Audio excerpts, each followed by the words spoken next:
Monday to Friday, 3 till 6. We tackle the day's news agenda like you've never seen before. It's high tempo, high octane, the most controversial topics and the best guests. You will not be able to take your eyes and ears off it. I'm not afraid to ask the questions that you really want answered. 3 till 6 p.m, Monday to Friday on GBNews, the People's Channel, Britain's news channel. I'm Andrew Doyle. Join me at 7 o'clock every Sunday night for Free Speech Nation, the show where I tackle the week's biggest stories in politics and current affairs with the help of my 2 comedian panellists and a variety of special guests. Free Speech Nation, Sunday nights from 7 on GB News, the People's Channel, Britain's news channel.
Good morning to you. It's 6 o'clock on the 21st of May. Today, after more than 20 years, Phillip Schofield steps down from This Morning following that rift with co-presenter Holly Willoughby.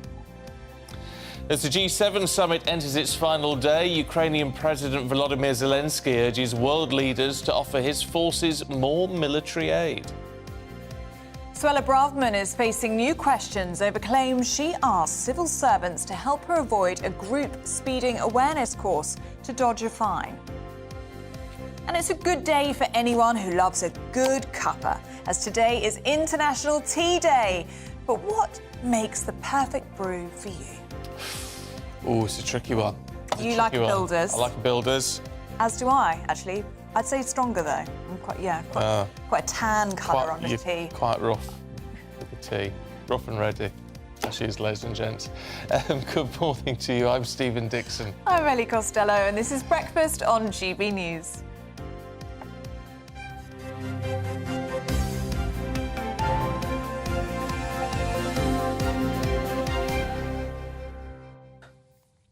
Well, it's nice to be back. I was off yesterday. I missed you. Did you have a lovely time? I had a lovely time. I hope you didn't think I'd done a Phillip Schofield. No, I was worried. But he's back. He hasn't left me. One day off. But that's not going to be the case, is it, for Holly and Phil? Need to get that right. Because it's all over. It's done. Yep, and it's all over the front pages this morning. I mean, everybody has a take on this. I mean, it is really one of the golden couples of telly, isn't it? They've been together, 14 years, I think they presented the show together for. I mean, I think it's safe to say they limped through last week, didn't they? And everyone says a lot of the pictures are quite grim pictures. The Sun has an exclusive picture of Phillip on Friday, so after his last show, looking pretty rough, it's got to be said. Yeah, and if you chuck me the mirror, you can see the tension there. They think it's all sofa. It is now. Phil stands down from this morning. You see the two of them looking quite distant from one another. I mean, to be honest, I tuned into the show for the first time in a long time last week, and I think Was it uncomfortable? I think you could tell. You know, I think with partnerships, eye contact is a big thing. Is it? Yeah. And actually, I'd noticed that and they the weren't odd bit looking of at each arm other. touching and stuff, and it just looked awkward. And when they did, it was very, awkward eye contact. I read into it. I was reading into it. So you do wonder what has gone on with it all. Quitting after 21 years as host. It's a big move. And 600 grand a year, apparently. 720, I think I was reading Oh, is that yesterday. what it's gone up to? Yes, massive salaries. Holly Willoughby is on the same. Of course, there have been reports for a long time that there was this feud with Holly Willoughby. They've been working together for several years. Well, let's speak to showbiz reporter Ellie Phillips now. Good morning to you, Ellie. I mean, I could say this has been a massive shock, but actually we've been talking about a rift between these two for a long time, but perhaps we didn't expect him to quit in this way. Yeah, I think it's an interesting one because we say he quit, but actually he agreed to step down. So that in itself speaks to the fact that it came, was it that he, left before he was pushed? There must have been more to it than just, I'm gone, I've decided to go. The fact that he said, we've come to a decision. So I think that's interesting in itself. Also, the fact that the announcement came a day after his brother was sentenced for 12 years in prison for the 11 counts of child sex abuse, I think is also telling. But I think, like you said, the problem was you yourself, Ellie, you said you tuned in to see what was going on. People were really interested in their body language, what was going on, and they became bigger than the show in a negative way. So it was overtaking from all of the topics that they were presenting. People were just more interested to see how they were interacting, what was really going on, how well can they act their way through this. And I think it got to a point where it just became no more. But for me, I think it's really interesting because it's kind of like, what did he do wrong? What was different about what he did compared to what Holly did? Because it's all really kicked off from Q-Gate, if you remember, when people said that they skipped the queue, in inverted commas, to go and see the Queen lying in wake. When they said, well, actually they were there for work, so they did it in a kind of journalistic capacity. That's when it seemed that the public turned on them in terms of, did they see themselves as above the average Joe, which the important thing about those anchors, about anchors in general, is that people can see themselves in those people, that they're one of the people. But then now the fact that it's come that he's agreed to step down, why has he been so differently seen to Holly?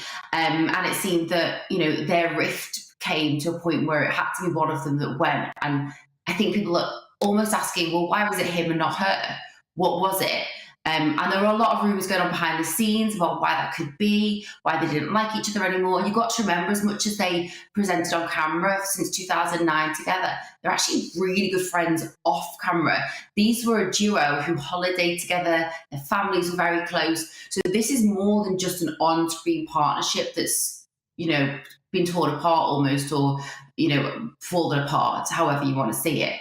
So I think it's interesting to me what's gone on behind the scenes, what will come out about that, and also the statement that ITV put out, because they specifically said in their statement, we will see him again. He's going to be presenting the Soap Awards and he's going to have his own primetime show. So that's not ITV saying he's gone from ITV. That's ITV saying he and Holly can no longer work together. So that's a really interesting way to see it. It's interesting, though. I mean, I was wondering about this last night. I mean, this prime time show or whatever, you never know if it's only going to run for one season. And I have to say, I think the Soap Awards that he's hosting, and he mentioned on his own account, that's going to be difficult, isn't it? I mean, it's going to be uncomfortable almost to see him back on stage and know what everyone's thinking. Yeah, because obviously it must have been, how uncomfortable it must have been to even be in that TV studio this week with everyone tuning in, knowing that your every move is being watched to kind of be dissected of how you're interacting. But then to see you even though it's for public watching at home, it's the same in terms of, we're seeing you on screen, but for him, it's an audience of, however many hundreds / thousands of people right in front of him, his peers, people that know them, that they interact with, again, in a personal level, not just a professional level. Because when you're in a TV studio, all you've got to deal with are, the runners, you've got the production crew. It's a much smaller number of people. You're not kind of as exposed in front of people in your face, right in front of you. So you're right, it's going to be interesting to see how he deals with that. How is he going to interact with whoever he's on stage with at that point? So yeah, and again, I just can't imagine the pressure of that leading into it, knowing that people aren't watching you to see how well you host the awards. People are going to see how you're interacting with other people. People are going to see, how are you dealing with this after such huge news in your career. And also, you have to remember, you know, he's the reason Holly Willoughby is even on this morning. He stuck his neck out when Firm Britain left this morning. He basically picked Holly and said, she's the one I want to co-host with, because when it comes to being on camera as a duo, like Ellie mentioned before, it's the eye contact, it's the chemistry. You have to really, really get on with that person. It's very, very hard to fake chemistry. It's hard to fake who you are as a person, as a presenter. You know, you're not an actor. It's not a fake version of who you are. It's an extension of various parts of your personality. And to have an on-screen duo, especially one that's lasted that long, 13 years, is really, really hard to fake if you don't get on well. So the fact that he stuck his hand up, said, Holly's the one I want, we work really well together. And now, you know, he's stepped down, she's not gone anywhere. And I think for many, many years, people thought, and I think it was even said by them, what the feeling was, if one of them ever stepped down, they both would step down. They couldn't do it with anyone else. It was always has had to be the two of them. So it's really interesting to see now that he stepped down, who she will co-host with long term in future. And I think people are watching out for that now. Well, it's very interesting, isn't it, Ellie? Because that statement from Holly Willoughby, it didn't go as far as to talk about that close friendship that you referenced. She says, it's been over 13 great years presenting This Morning with Phil. I want to thank him for his opportunity to, with all of his knowledge, his experience and his humour. The sofa won't feel the same without him. I mean, I don't know about you, but for me, that read as, thanks for getting me to where I am, and I'm staying and you're not going to be there, basically. Yeah, there was no mention of a friendship. It wasn't thanks for the humour. It was thanks for the humour, professionalism, that type of thing, but it wasn't thanks for the friendship. Thank you for getting me through the door. Thank you for, you know, having my back. And I know she's had his back. If you think about a couple of years ago when he came out as gay, she was there as his rock. And I guess there must have been so many things that have happened through the years that you're together that you've dealt with as a duo. And at this point, she's kind of gone, nope, my time's up, I'm done, that's it, we're over, which is really sad. And I think for people to know that, like I said, he handpicked her, he got her the job, I don't know if it sits very well for a lot of people to think that it seems like she's kind of just gone, washing my hands of you now, I'm done, bye, thanks for a good time, but bye. It seems, like you said, Ellie, it seems a little bit cold. I'm hoping that from a personal perspective outside of this, that friendship can be salvaged, because it's never nice to lose a friend, especially after that long. But at this point, you know, like I said, there are a lot of rumours behind the scenes at the moment in the showbiz world. I can't go into too much about what's going on behind the scenes. I think there is more to come this week, and I think more will come out, because it always comes out in the wash. Yeah, it does. Ellie, thanks very much indeed. It's an intriguing one. It really is. And I think Ellie's right. I think this story is going to rumble on. And it is going to be really interesting to see, will Holly be on This Morning tomorrow? Will she be taking a break? I think there have been some reports she's taken early. She's going to take an early break, but I still think she's doing next week, isn't she? Yeah. I think. And then who will she be with? Will it be Alison Hammond? Will it be somebody else? The interesting thing is, in Phil's statement, he says, I've always done my best to be honourable and kind, which is, I just thought was an interesting thing for him to put in, because the accusations against him not by Holly, because we don't know what that's all about, but by other people who've worked on the show or been guests on the show, is that he isn't very kind. I didn't pick that up, actually. Is that in the statement? It's in the statement, yeah. If we can get the statement, I think we have it here. Yeah. It's very throughout my career in TV, including the very difficult last few days, I've always done my best to be honourable and kind. Yeah. Well, that has been disputed by a lot of people who've, you know, been on the sofa and all the rest of it. I mean, I've never met the man, so I mean, I can't comment. I don't know. But, you know, that's... You're right. That is a very interesting thing for him to want to flag. I thought it was very interesting how he didn't thank the viewers. If you presented a show for 20 years, you'd say thank you to the viewers or thank you to our audiences. Didn't thank the viewers. And also the line that Ellie picked up at there was, so I have agreed to step down. Yes. Which is, I haven't taken a decision. I haven't decided. It's been I've biffed, agreed. really. I'm going before I'm pushed, kind of thing. Well, I think it is pushed. Do you? Yeah, I think it basically is being pushed. Yeah, but I say what we need to find out is what actually has gone on, and will we get that information this coming week? Well, I think by the interest and the public interest there is in this story. I mean, all you need to do is look at the papers this morning. It's all over the Sunday papers. Forget the G7 or the politics going on in the world. This is the story that is capturing the papers this morning. It's what everyone's talking about, isn't it? So I think it could roll on. Let us know what you think of the end of that TV couple. Let us know, gbnews@gbnews.uk. Now, the Prime Minister is due to give a news conference this morning as the G7 meeting comes to a close today. Well, Ukraine's President Volodymyr Zelensky joined the summit in Japan and is due to give a speech later. This comes as Russia claims it's now taken full control of Bakhmut. Let's talk to former Special Advisor Mark Lehane, Special Advisor to Nadeem Zahawi, we should say. Mark, good to see you this morning. I mean, what do we make of the G7? It's been very much a Ukrainian summit. We get that. Do we think we're going to get some sort of pretty solid results at the end of the day? Well, it looks like there's been some pretty significant agreements come to at this current G7, in that they've agreed they want to coordinate their actions to try and stop bad actors or aggressive countries, both now and in the future, from taking economic action against people that stand up to them. So we're talking about Russia right now. They want to make sure there's more coordinated action against Russia because of their aggression in Ukraine. But a lot of what they're doing to support Ukraine right now isn't just about Ukraine, important though that is. They've also got one eye to try and send a message to other countries like China out there that might have a view to doing something equally aggressive, invading other countries or looking to invade Taiwan in the future. So it's really, really important for Ukraine right now. We've had the news come through about a jet alliance trying to make sure that Ukraine are going to get Western jets, which will give them more reach to defend themselves. But also it's looking about setting up processes and the ability to talk to one another so they can coordinate economic activity to try and rebuff aggressions by countries like Russia and by China in the future. It's so interesting, Mark. We're seeing pictures on the screen just then of Volodymyr Zelensky with his arm round Ursula von der Leyen. I mean, it is this personal, persuasive power of Volodymyr Zelensky. He's being tapped on the back there by Macron and then by Justin Trudeau. I mean, it pays for him, doesn't it, to be there in person and ask for more support, to ask for more military aid. He knows that it works to appear there in person.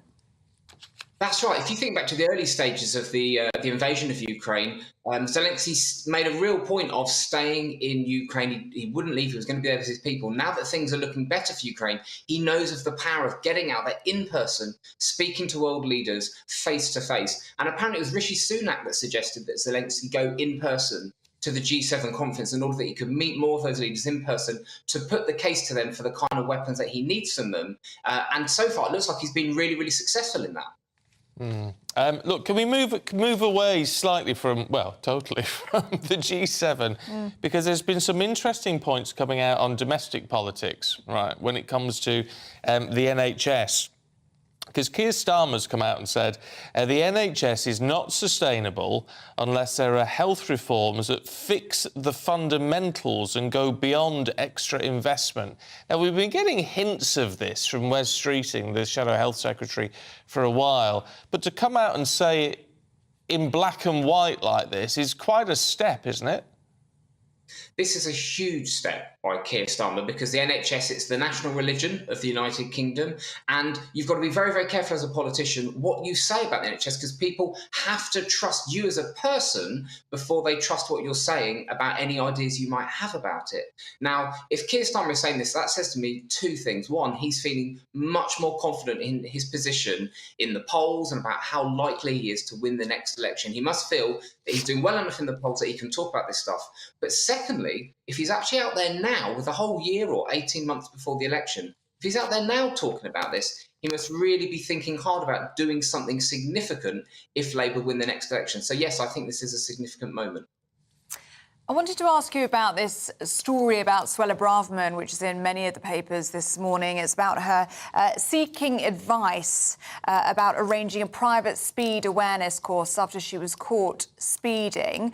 She tried to arrange it so she could have just a one-on-one rather than being in a Zoom meeting with her face on it or indeed attend a course in person. Labour is now calling for an investigation to see if she broke the ministerial code.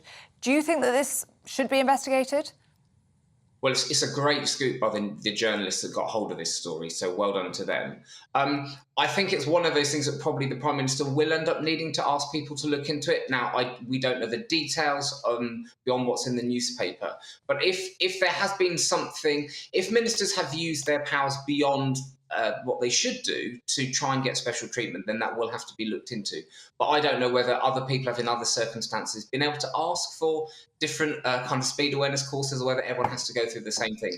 Either way, it's coming at a very difficult time for Suella Braverman. She's trying to deal with the boats. She spoke at the recent National Conservatives conference. And now this has come up as well. So it's one more thing for Suella Braverman to have to deal with. Yeah, isn't it just? Mark, good to see you this morning. Thanks very much indeed. On that front, I think that's really difficult. You know, if you've broken the law like that, and look, let's not be too prissy about it. You know, how many of us haven't been done for speeding at one time or another? But you've got to face the consequences. Mm-hmm. You know, I've done speed awareness courses. So have I. Quite enjoyed mine. Yeah, quite good.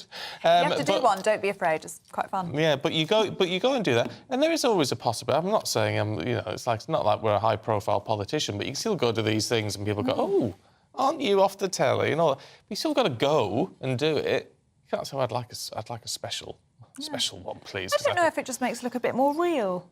You saw Suella Braverman at your speed awareness course, you'd be like, oh, one of us. Just one of us. Speed, just like us. Oddly enough, the Archbishop of Canterbury's just been done for speeding, hasn't he? I feel like... it's just like...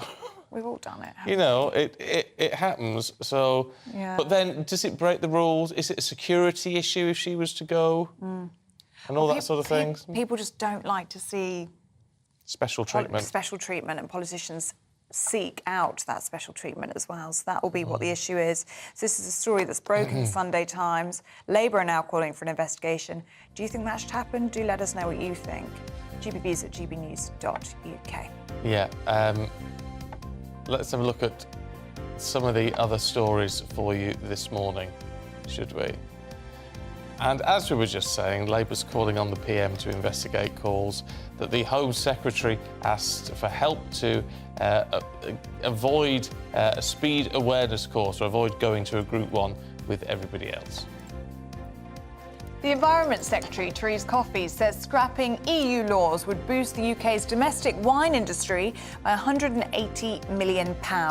A number of Brussels regulations that were retained after Brexit will be dropped as part of the retained EU law bill, including some that impact the wine sector. And the Labour leader is expected to warn the NHS is not sustainable unless serious and long-term reforms are made. Sir Keir Starmer will make a speech today setting out fundamental changes, extra investment and performance targets. Sinn Féin's Vice President Michelle O'Neill is hailing the local election results in Northern Ireland as momentous as her party becomes the largest in local government. Sinn Féin has 144 councillors so far, whilst the DUP has 122 and the Alliance Party 67.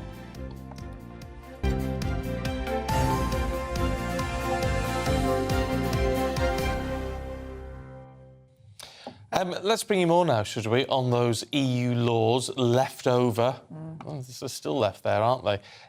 If they are binned, it could put a rocket under the UK's wine sector, according to the Environment Secretary. Yes, Therese Coffey said that removing this red tape would give vineyards the freedom they need to thrive, with the government estimating a £180 million boost to the industry. Let's talk to one man who knows a thing or two about Brexit, former Brexit Party MEP Ben Habib. Morning to you, Ben. What do you make of all of this? Would it be this significant a boost to the wine industry in the UK? Well, the £180 million figure that's been quoted is actually not the relevant issue here. I think what's brilliant about this repeal of law is that it allows the British wine industry, which, by the way, has improved dramatically over the last 20 years. Some really first-class wines coming out of the United Kingdom now. It allows the British wine industry to compete not just domestically with French, Italian and other wines, but to do so internationally and to do so cost-effectively. And it's what deregulation is all about. They can now choose the vines they want to use. They can blend new vines. They don't have to use EU-designed cork stoppers for sparkling wine. They don't have to put wrappers on sparkling wine. And all of this, of course, also makes it more cost-effective for the consumer. And it's a really great example of why deregulation for industry is the right thing to be doing at the moment, particularly with the economy in the doldrums in which it is. So I absolutely applaud this move, but I would multiply it right across all the other sectors of the British economy and free up the entire United Kingdom in the way that the wine industry's just had this benefit. I was just about to ask you that. I mean, people will be listening to this interview now and thinking, well, if this is what it can offer to the wine industry, surely we can see this in other sectors in our economy as well. Absolutely. That is the takeaway. It's a really good example. And if you look at what's happened with this regulation, it's got rid of restrictions on activity, restrictions on how you bottle wine, how you blend it, etc. And that is what the retained EU law is all about. It's restrictions on British activity. If you remove those restrictions, by definition, there will be more activity. And if there's more activity, the economy grows. And I don't buy into that side of the debate which argues that we somehow become an unregulated economic pariah state if you just bin all these regulations. You know, the heart of British common law is the principle that everything is permitted unless it's expressly prohibited. The EU, of course, is the other way around. In Europe, nothing is permitted unless it's expressly permitted. So our basis for law would work very well with a wholesale ditching of all 4,800 EU regulations, frankly, and a whole lot else that's come over from Europe over the last 40 years. I think they should use this as a terrific template to go right across the board on ditching EU regulations. Yeah, but I mean, this is the problem. It's what I'm finding confusing about all this today, Ben, is Theresa Coffey saying, well, we'll scrap this one. But the whole bonfire of the legislation, which was meant to be happening, has been ditched. It has. And I think it's a failure in belief in governance. They somehow get defeated. They look at the hurdle, if you like, of having to take a particular step. And before they actually take that step, they just give up. And, this particular regulation is a terrific example of why they shouldn't do that. And, the other point I would make is that regulation can be used by government very effectively to guide businesses and personal behavior for the betterment of society as a whole. But with regulation, there is a cost. Every time you introduce a regulation, there's some sort of friction on your activity. And we've got an economy that is flatlining at best. Government debt is through the roof. Taxes, as we know, at post-World War II high. Inflation, up at over 10%. And regulation militates against economic activity. So at a point like this, when the economy is in such difficulty, they really ought to be ditching regulations, and not just EU regulations. We should be paring back regulations across the board. And I'm very quick to add to that doesn't, I'm not advocating us becoming an economic pariah state, but, just paring it back so that our economy can move forward more easily. It's kind of obvious, isn't it? Well, it's not for us to say, Ben, but good to get your perspective. Thank you very much indeed, Ben Habib. I'm sure you've got a view on that. Let us know. GB Views, gbnews.uk. Now, King Charles has no power to kick Prince Andrew out of Royal Lodge in Windsor. We'll find out more after this. This is Breakfast on GB News.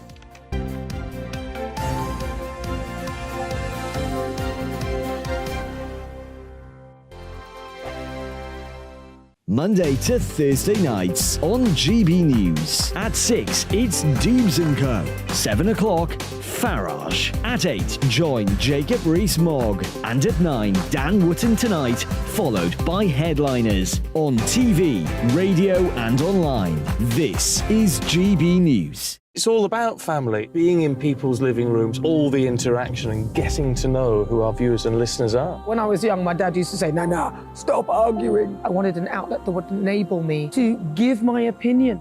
People are going through a really hard time right now, and I know that you don't feel like you're being listened to by the establishment. I came to GB News because it's the People's Channel, and I want the audience to have their say on the events of the day. We're dynamic. We do something different. Democracy shows that the wisdom of the nation is in its people. I get to travel to find out what the story is from a personal perspective. The British people aren't fools. We know when we're not being told the full story. We've got to work out how Britain moves forward from this. It's the best country in the world. The establishment had their chance. Now we're here to represent your views. Britain's watching. Britain's watching. Britain's watching. We're proud to be GB News, The People's Channel. Britain's news channel. Join me, Patrick Christie's, Monday to Friday, 3 till 6. We tackle the day's news agenda like you've never seen before. It's high tempo, high octane, the most controversial topics, and the best guests. You will not be able to take your eyes and ears off it. I'm not afraid to ask the questions that you really want answered. 3 till 6 p.m, Monday to Friday on GB News, The People's Channel, Britain's news channel. I'm Andrew Doyle. Join me at 7 o'clock every Sunday night for Free Speech Nation, the show where I tackle the week's biggest stories in politics and current affairs with the help of my two comedian panellists and a variety of special guests. Free Speech Nation, Sunday nights from 7 on GB News, The People's Channel, Britain's news channel.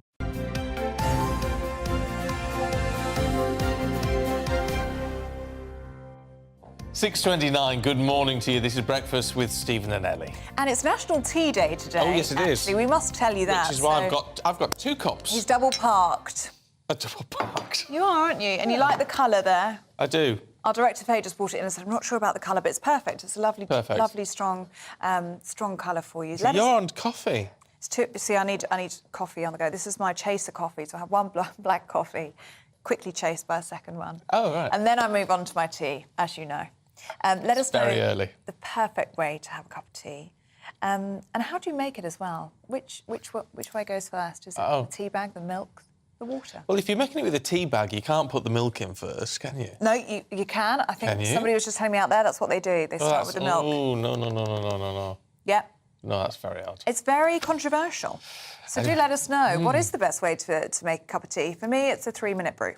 Yes. Has to be 3. Oh, We're the same though, aren't we? Oh, yeah, it's got to be. It's got to... Yeah, so there's no arguing here. No. No Holly and Phil shenanigans going on here, we agree. Anyway, we shall go on about that a little bit later on.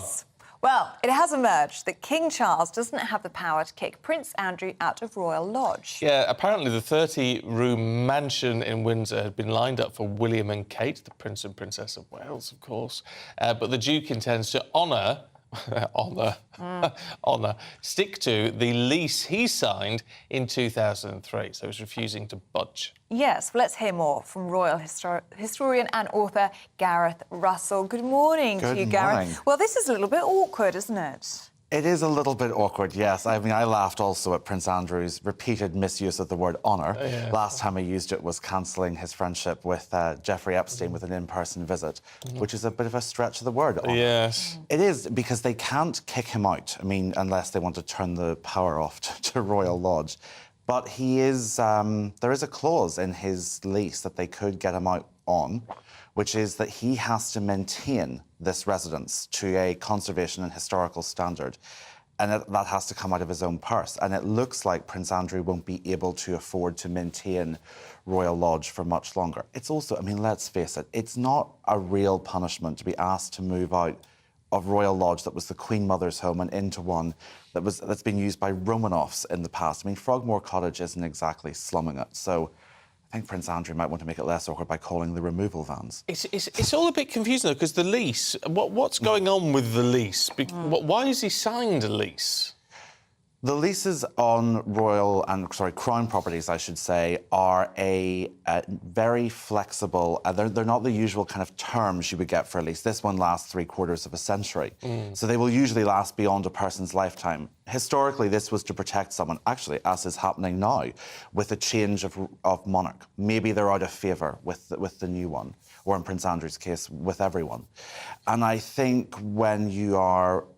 so what they can't do, and sorry, what came out in the Times is it's not signed in the royal family's name, it's the Crown Estates. So the order for an eviction would have to come from the Chancellor of the Exchequer, and I don't think the King wants to go down that route. But as I said, they get it for these sort of historical properties for a knockdown, bargain basement rate of rent, but the flip side of that is they have to pay for the upkeep. That way the nation gets to keep these wonderful properties that are part of our heritage, but we also don't have to pay for them in the way that we would if they were left empty. Yeah. And him staying put and refusing to budge, it does suggest that he hasn't quite accepted the fact that he's not going to return to public office. Yeah, I think that's the perfect way to describe it. That's what I was thinking this morning. I get the impression of someone who still thinks that there is a U-turn in this, and I think realistically, we would all assume there isn't.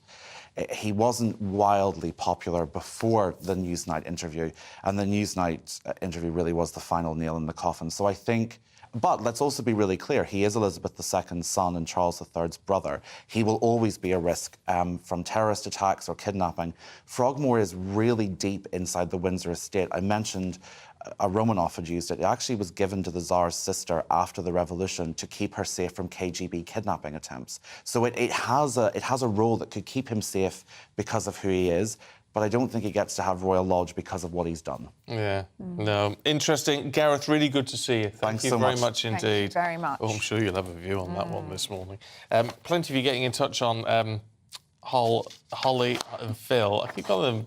What do I call them? Holland Philly or something last week. It's very good. Michael said it's been a long time coming. Having watched it since the inception of their partnership, it's clear their relationship has taken a hit in recent months. And that was quite awkward, wasn't it? Because he released a statement saying it's been a very difficult few days and weeks. Holly Willoughby has never said anything about a feud between them, so that's quite awkward in itself. Graham's been in touch. Good morning to you, Graham, saying Schofield didn't mention Holly at all in his statement. I thought they were meant to be very close personal friends. I think Holly needs to go too and let the show have a fresh start. Yeah, Sean's sorry to see him go. And Adrienne says, Philip has so much talent. I wholly disagree with the decision to get rid of him. Well, keep your thoughts coming through, gbviews at gbnews.uk. Before he goes, I should ask Gareth, how do you like your brew?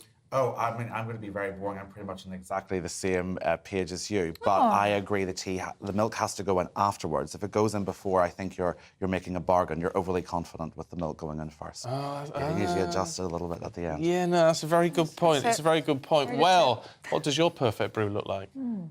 Let us know what you think. gbviews at gbnews.uk. You're watching Breakfast on GB News.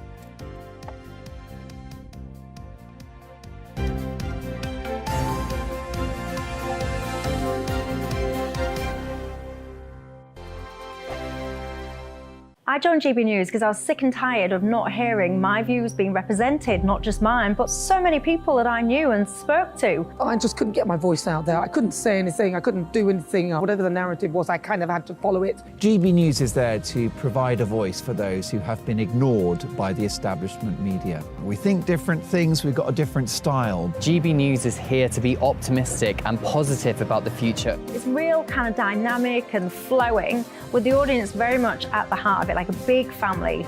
Here at GB News, we talk about the things that matter to you. Hearing the voices from right across our towns and cities, especially our towns. All sides of the argument represented with a heavy dose of opinion. We're on a mission here to make a difference. And the GB News family really is here for you, and whatever time of day you can watch or listen. Britain's watching. Britain's watching. We're proud to be GB News. The People's Channel. Britain's news channel. So Dubes & Co, we tackle the issues of the day with real, robust debate, both sides of the fence, battling it out with me in the middle with my forthright opinions and views. And often really interesting things happen because you start with a position and then by the end of the debate you find actually, I might not have thought about that one. What we need in this country is 2 new political parties. You should maybe think about doing a 2024 calendar. I'm Michelle Dewberry and I'm keeping you company right through until 7 o'clock this evening. GB News, the People's Channel, Britain's watching. Westminster is going around in ever-decreasing circles, followed by the media. Britain is broken. How on earth did we get into this mess? But more importantly, how do we get out of it? Join me at 7 p.m. Mondays to Thursdays on Farage. Here on GB News, we will have open, rational debate. We've got to work out how Britain moves forward from this. Join us here on GB News, the People's Channel. Britain is watching.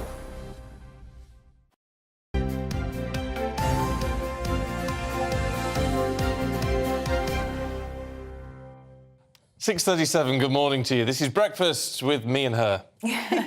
Let's have a look at today's front pages for you now. And the Times draws attention to the Home Secretary, Phillip Braverman, asking civil servants to help her avoid a speeding fine by arranging a private driving awareness course. I shouldn't miss the fine. You still get the fine. No, I don't miss think the you points. Yeah, you don't get the points, but you still have to pay the is that what fine. it is? Yeah. Yeah, and I think she's taken the points now. Yeah. I think that's what's happened. The Observer has Tory donor Karen Chinana being investigated over allegations of fraud and money laundering, apparently. The front page of The Express gives light to Business Secretary Kemi Badenoch, predicting Britain's future outside of the EU to be a roaring success. Sunday Telegraph dedicates their front page to the government's migration czar, reportedly backing plans to crack down on foreign graduate visas. And finally, the Sunday People says we've had our fill, as it's revealed that Phillip Schofield has officially left this morning. Let's talk to journalist and political consultant Emma Burnell and editor of Spiked, Tom Slater. Good morning to you both. Morning. Nice to see you. Let's kick off, should we? I don't know who's doing it, with Suella Braverman in the Sunday Times. I think that's me.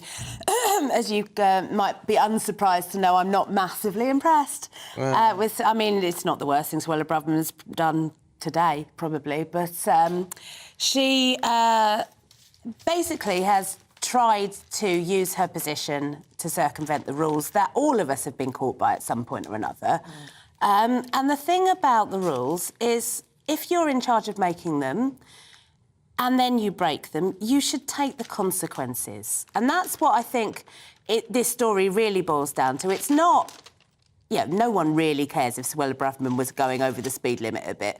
But the fact that she tried to not accept the consequences, I think, just says too much about her lack of character. But hold on a minute. It's a slightly confusing picture, right? Because the headline says, you know, she wanted to avoid speeding fine. She was trying to avoid the points. But it's the points, because you still pay the fine. So it's all a bit confusing. You pay a smaller fine, and if you go on the course, you pay, I think it's half the fine. Oh, no, it wasn't last time I did it. It was the same amount. It was the same amount, but you don't get the points. But you don't get the points, and the points will, of course, increase your insurance. But what she's not trying to do, she's not trying to avoid the consequences, is she? If she's saying, I'll do the awareness course, I just don't want to do it with other people. Well, what she wants, she'll do the awareness course for her. What she doesn't want is us being aware that she's broken the rules and the law. And she's the Home Secretary, so there's a bit of a problem with that.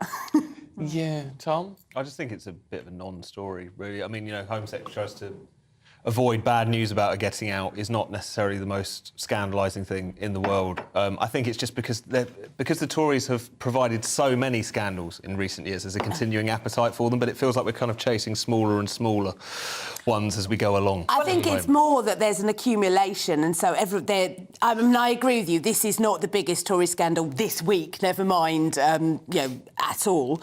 But I think there's just that whiff of, you know, please. It feels like that mid-90s point where there's just it's tired. And I think the reason that these stories can take on more precedence because they've got nothing else to shout about. Yeah. They've got no great recent electoral success to point to, far from it, and so these things take up more oxygen than they might otherwise, you know. But what about people who say, you know, one rule for them, one rule for us? They don't like to see people looking, especially politicians, looking for that special treatment, do they? I agree. I think it's never a good look, but also it's something which, regrettably, is not the first time that something like this has happened. And so I think the one thing that we always have to bear in mind is that there's a lot of cynicism about politicians in general, so these things don't tend to change people's opinions of them necessarily. No, but they do reinforce it, and that is a problem. Yeah, well, that's a very valid point, actually. Yeah, reinforcing it, yeah. Let's have a look at the Sunday Express, should we? Looking at Brexit, it's going to be a roaring success. It's going to be a roaring success, so this is Kemi Badenoch, the Trade Minister, trying to change the mood music around Brexit, which has been pretty negative recently, not least because I think because the Tories have fundamentally sort of failed to capitalise on it and to do anything with it, substantial that they're now kind of trying to make that argument. Specifically, Kemi Badenoch is meeting various Gulf states to try and strike some sort of deal to bring more money into Britain. There's also, she points to the various other things that have been done since Brexit, joining CPTPP, the Trans-Pacific Partnership, which, again, is not hugely economically significant, certainly not in the short term, but is a significant win in the sense of tilting away from the European Union and towards the wider world, and also references to things that we wouldn't have been able to change while still being in the EU, the tampon tax, scrapping that being another example. But I think part of the problem here is the fact that there have been so many wasted years on, if you did want to shift Britain's economic model to something which we wouldn't have been able to do under the confines of the European Union, which, by the way, could have been more left or more right. What you do with that freedom is completely up to you. Because of the Tories' inability to capitalise on that, they're much more open to these attacks of, well, what was the point of it? But it's like, this is what I don't get. And I understand people being a bit frustrated, in a sense, with that situation. But in terms of pandemic and the consequences, whether you agree with it or not, and the economic situation we've faced, it would have been extremely difficult to have moved any faster than this, wouldn't it? I do tend to agree, because I think when people blame everything economically on Brexit, you think there are so many once-in-a-generation kind of black swan events that have taken place between us formally leaving in 2019 and now. It's gotten to the point where it's absurd to ignore. You know, you have had a pandemic, you have got war in Europe, you've got the consequential, energy crisis, and people ignore the fact that a lot of these problems are obviously plaguing even core European Union countries. Germany has higher energy prices than we do, and so on. So to blame everything on Brexit is ridiculous. Also, I think it gets away from the fact that Brexit was fundamentally about who sets the laws that we live under, who rules, who should we make accountable for the laws that we live under. What you did with it was then up to your government. It was fundamentally a sort of democratic sovereign question. So I think in a sense, sometimes the focus on the economics is important, but at the same time, it's what you do with those powers. Fundamentally was a democratic question. I think we can miss that when we're just talking about GDP numbers in the near term. Emma, should we look at something totally different now? It's on the front page of most of the newspapers this morning. Of course, the departure of Phillip Schofield from this morning. We've had our fill, says the Sunday People. Yes, it feels like half a story, doesn't it? There have been sort of glowing tributes, but when someone leaves with immediate effect, it does, you would expect normally to have particularly someone so high profile, who's been doing a show like that for such a long time, to have a kind of leaving period, a period of celebration. It feels like it's all fallen apart very, very quickly.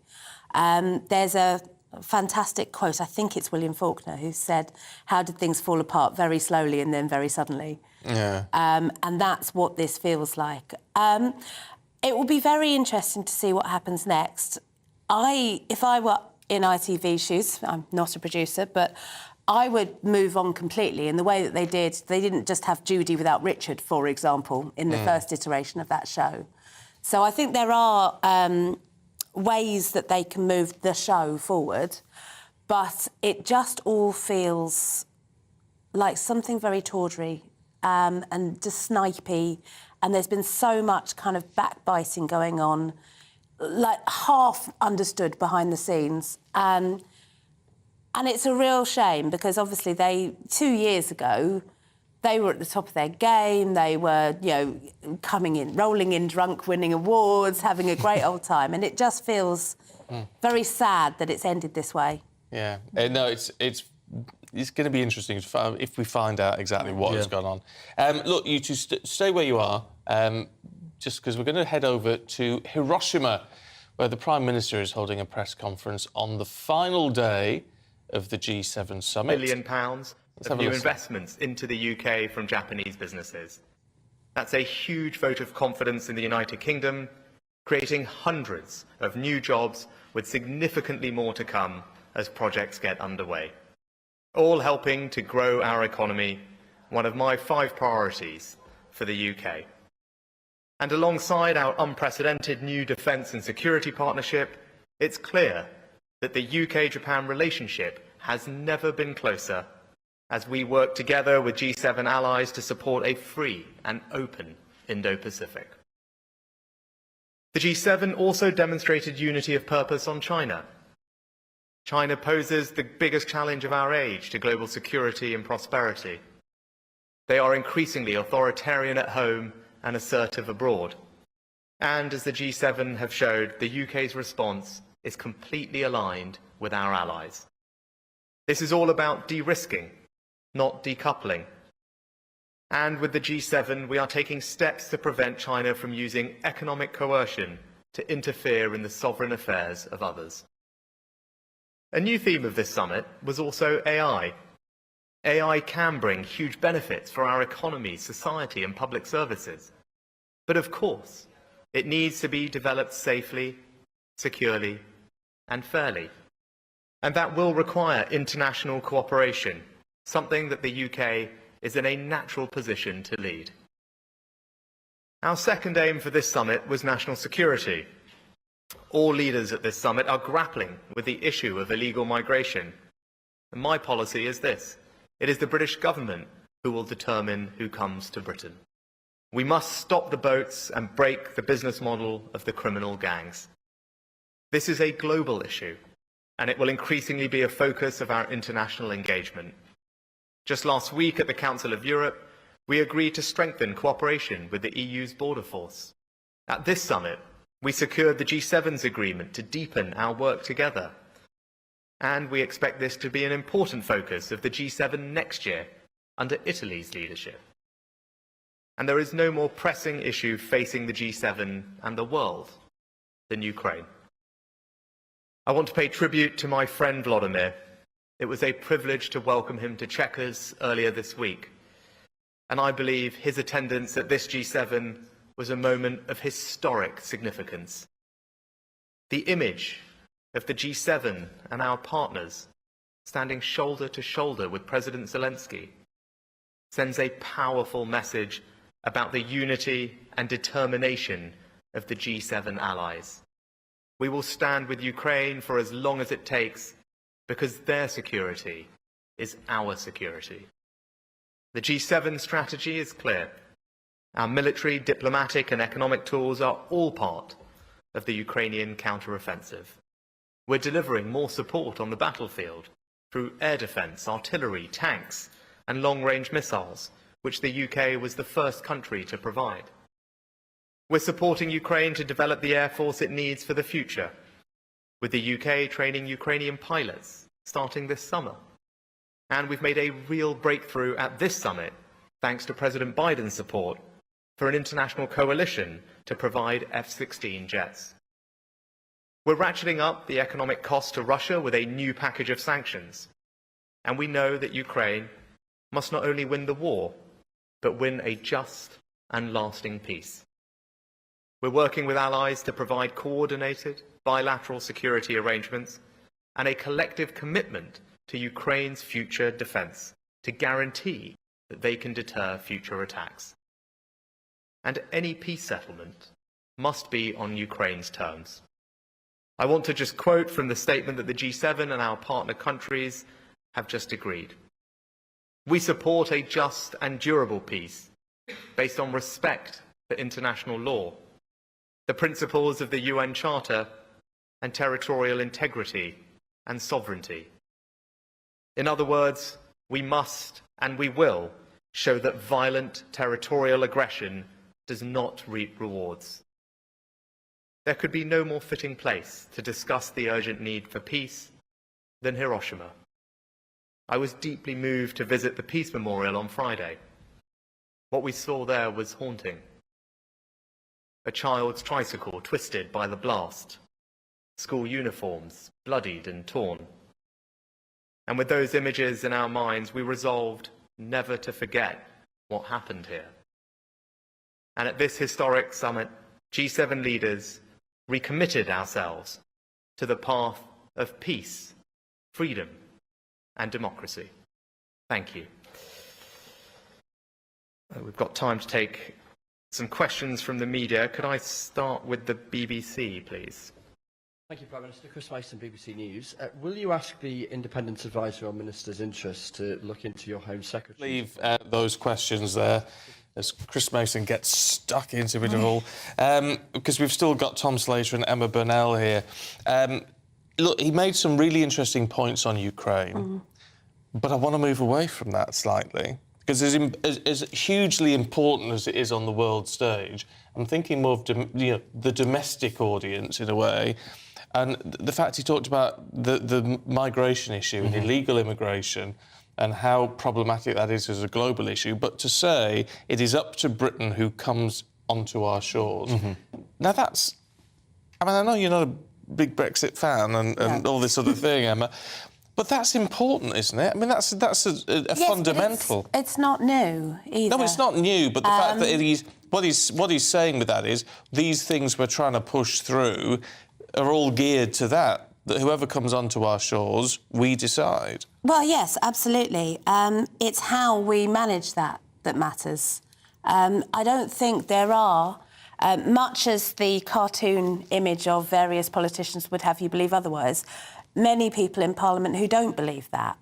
The question is how you manage it and what you then decide as a country about who's allowed to come in, how we manage workforce migration, how we treat refugees, and then how we treat those who are coming in illegally and how we manage to stop that. It's nobody thinks that we should be going, hey, you know, people traffickers, they're great, let them do their business.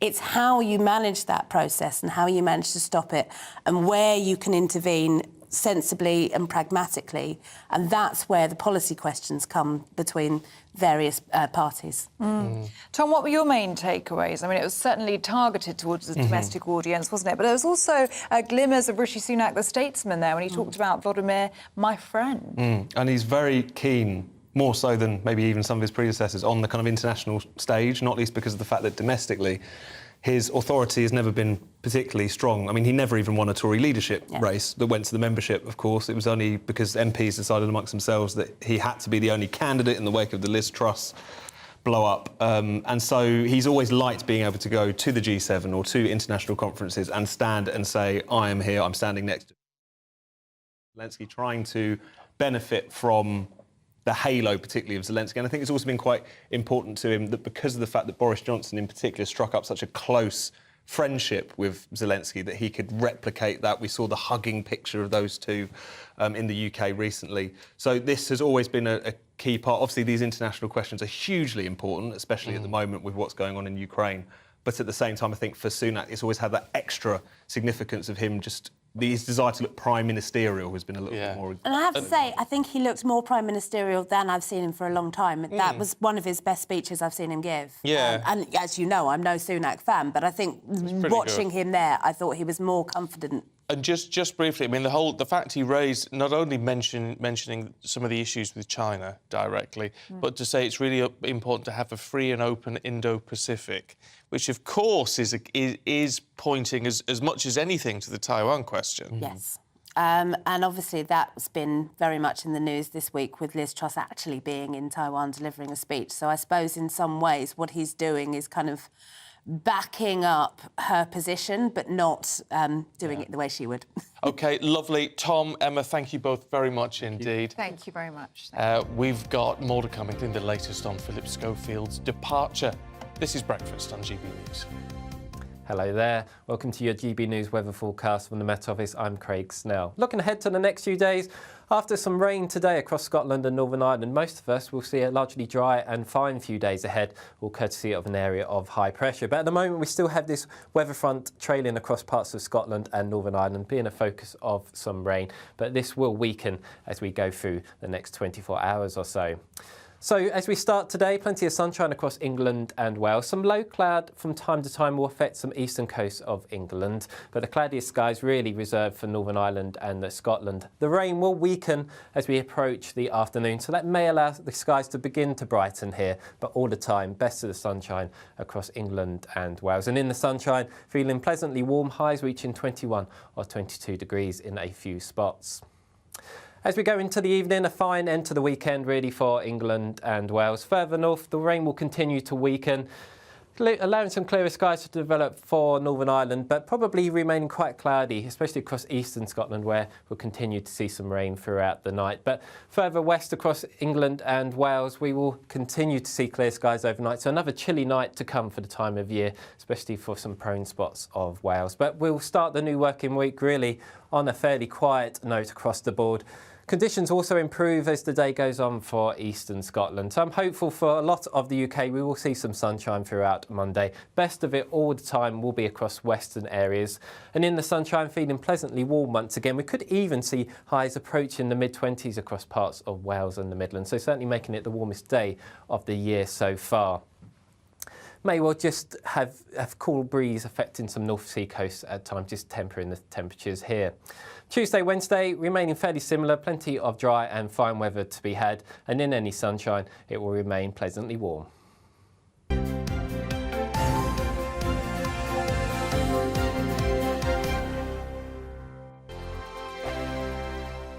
First and foremost, I am a GB News fan, and I was before I was working here. Just love the fact that we're asking the questions that a lot of establishment media won't ask. With a bit of a twist, we not only want to inform you, but we want to keep you entertained. It's worth the drive because you get in and the team's all ready and waiting, they're itching to go, and it's a proper little family. GB News is the people's channel. It's the audience that makes the programme sing. We're giving our viewers and our listeners a voice. I see the thousands of your letters, tweets, emails, you name it, coming in. Britain is broken.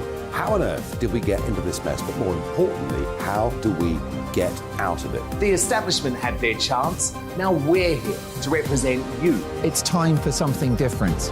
It's time for GB News. I'm very patriotic. I believe in Britain.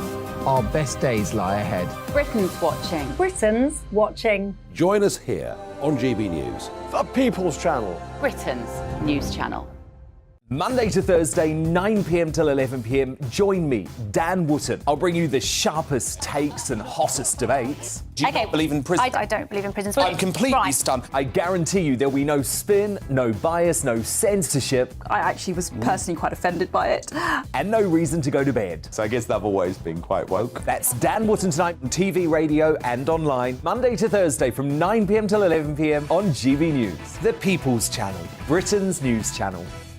I'm Simon Evans. Join me on GB News for Headliners at 11 p.m. What's the scoop? I'll be joined by two of the country's top comedians. That's right. As we take a look at tomorrow's newspapers tonight. We're going to get into trouble. If it's a big story, we'll be covering it. Spill some tea on him.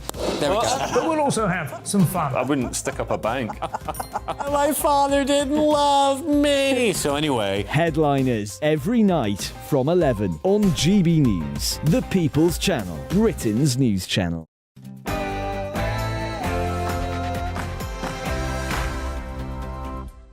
Morning to you, it's 7 o'clock on, what day is it? Sunday, the 21st of May. Today, after more than 20 years with the show, Phillip Schofield goes from This Morning after rumours of a rift with Holly Willoughby. As the G7 enters its final day at the summit, Ukrainian President Volodymyr Zelensky urges world leaders to offer his forces more military aid. The number of companies going bankrupt in the UK hit a 60-year high in 2022. But a new survey reveals most of them are unconcerned about bankruptcies. And Martin Scorsese's latest Hollywood blockbuster, Killers of the Flower Moon, received a 9-minute standing ovation at the Cannes Film Festival. Our reporter Stephanie Tecci will be joining us from the French Riviera with the latest. That's all right for some, isn't it? That's very fancy, isn't it? I'm Stephen Dixon. Good morning. I'm Ellie Costello, and this is Breakfast on GB News.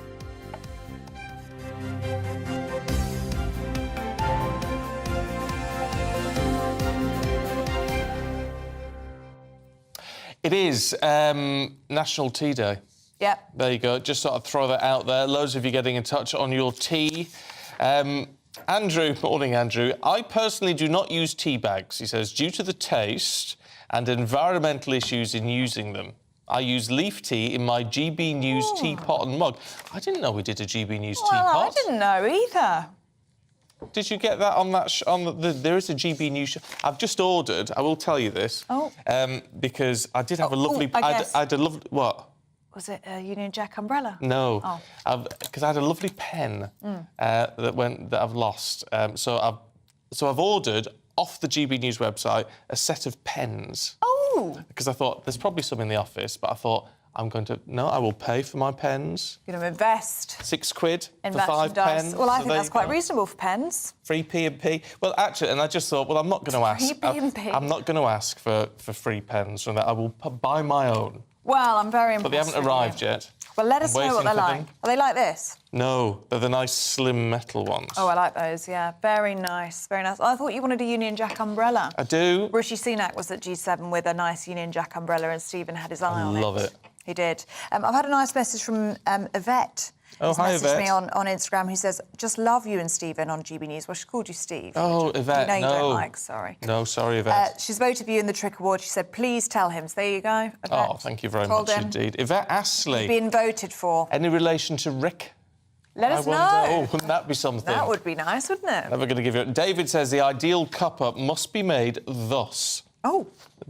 Tea, hot water, add milk and leave to brew for 3 minutes. You can't brew with the milk. No, you can't brew with the milk, David. What are you on about? I like a nice golden colour, but not a builder's tea. Hope you enjoyed your anniversary day off, Stephen. Yes, I did. That's why he looks so bronzed. A bit bronzed. I've actually had the lovely makeup lady had to decolour me slightly this morning. See, I think we were having a debate whether it's sunburn or bronze, and I said you verged on a suntan. This ear, For the though, ear. The ear. A little bit red. It's red. Matches my She applied some very magic colour. It looked like magnolia paint, magnolia gloss onto it, and it's gone back to a normal colour. It's like neutralise the It's very the clever. ear.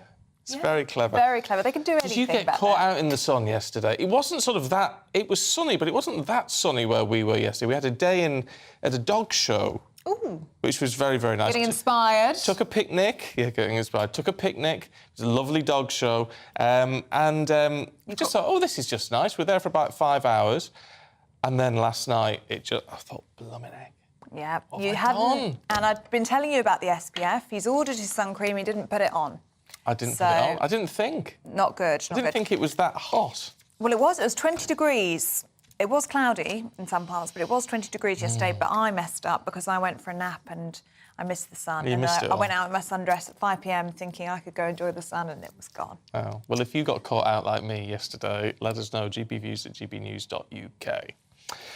Now, of course, one thing you are all messaging about, we'll go through a little bit later, is Phillip Schofield. Now, it's sort of, has he quit his role on This Morning, or was he pushed? I think more pushed, really, sort of agreed to go. Anyway, after 21 years presenting that. Yes, of course, it comes following those reports of a feud with his co-host Holly Willoughby. Let's get the latest with our showbiz reporter, Ellie Phillips. Good morning to you, Ellie. I mean, this is all over the papers today, isn't it? This is TV's golden couple, and they've split up. Yeah, I want to say it's unexpected, but this has been rumbling on for a little bit. And there's just been report after report that they'd fallen out for various reasons, which was in itself unexpected because they have always been seen so close on screen and off screen. But reports have emerged over the past few days that it seems as though Holly gave ITV bosses an ultimatum. It was either him or her. She didn't want to carry on. And it's alleged that it all happened, or it kind of what rocked the boat to this end was that Philip hadn't told her about the court case that his brother Timothy was going through, or was going to be going through. It's now concluded. He was convicted and charged on Friday with 11 counts of child sex offences and sentenced to 12 years in prison. She was kind of caught off guard, apparently, and didn't appreciate that. He put out statements saying that, their friendship was fine, but they'd had trouble. Again, something that she allegedly wasn't aware that he was going to do, and was kind of like, I'm done, I'm out, it's him or me. And it seems that ITV has decided that they were going to stick with Holly and that Philip had to go, which is a really odd one because he was essentially her mentor for the best part of 14 years. He picked her. They first met on Dancing on Ice in terms of working together. And also that's now in jeopardy as well because it's not just that he's gone from This Morning, it's thought that they will never host again together because how can they? ITV is saying that they're sticking by him in the grand scheme of things because he will allegedly, well, it's said that he will go on to host his own solo primetime show with ITV, but he will no longer sit on the famous couch with Holly on This Morning. And so the question now is, what's going to happen tomorrow? Because she's due back on the sofa to host, but who will be next to her? I don't know. Not me, sadly. It'd be quite a nice little gig, wouldn't it? Don't say that. No, I'd still do this. I'll do the weekdays with Holly. I'll do work 7 days a week. It's fine. Look, I'll tell you what is interesting. In Philip's statement yesterday, he says, throughout my career in TV, I've always done my best to be honourable and kind. You can almost hear him saying it, can't you? But that's not what everybody else is saying. Yeah, I mean, the thing is, it's a really difficult one because on camera, on screen, the both of them come across as super friendly, super nice, super warm. And I've got to say they are both very, very good at their jobs. I think sometimes people underestimate how difficult it is to anchor a magazine show for, a few hours every day at that time of the day and have to have knowledge on such a huge range of topics, be able to adapt very quickly in a live environment. So they are very, very good at their jobs, but it seems perhaps that what we see on screen isn't what people get off screen. I've got to say I've met them both and they were both very pleasant to me, but that's very different from an environment that you might have daily as producers and runners working with them in a heated, intense environment. So off screen to on screen, maybe different characters. And it turns out that at this point in their careers, as much as, Philip was the king of breakfast television of daytime, that actually have decided to go with the Queen. And perhaps in future, we might see two Queens because reports are saying the bookie's favourite to replace Philip long-term is Alison Hammond, which would be really great to see in terms of representation on screen. Whether that comes to fruition, who knows? I think what's likely to happen is over the next couple of months, we'll see a change of different co-hosts put up with Holly, see who gels, who works on camera. And then come September, when we launch kind of the new school term, the new school year, that's when they will relaunch This Morning, new brand, Holly and who? Will it be Holly and Co, or will it be Holly and one set presenter to work with her Monday to Thursday? Other names in the mix. You've got Dermot O'Leary, who obviously presents the Fridays at the moment with Alison Hammond. Josie, who presents every now and then in the week. But I think money is odds on Alison Hammond will be the one to take Philip's slot moving forward. All right. We shall see. We shall see. Ellie, good to see you this morning. Thanks very much indeed. Yeah, loads of you getting in touch on this morning. Pauline says, I think Phil Schofield is well past his sell-by date. Let's face it, he's had a good run. He has had about 20 years. Time for some new up-and-coming presenters on the show. Linda says the mistake a lot of these presenters make is they think they're bigger than the show. Yeah. And Amy says, personally, I'm relieved to see Phil Schofield go. I prefer Dermot and Alison anyway. Irene says, I've never been that keen on him, but I feel ITV have treated him really badly. Oh. The problem with that, and I understand your point, Irene, I do. However, what we actually do not know is quite what has gone on behind the scenes. Yeah, we don't know.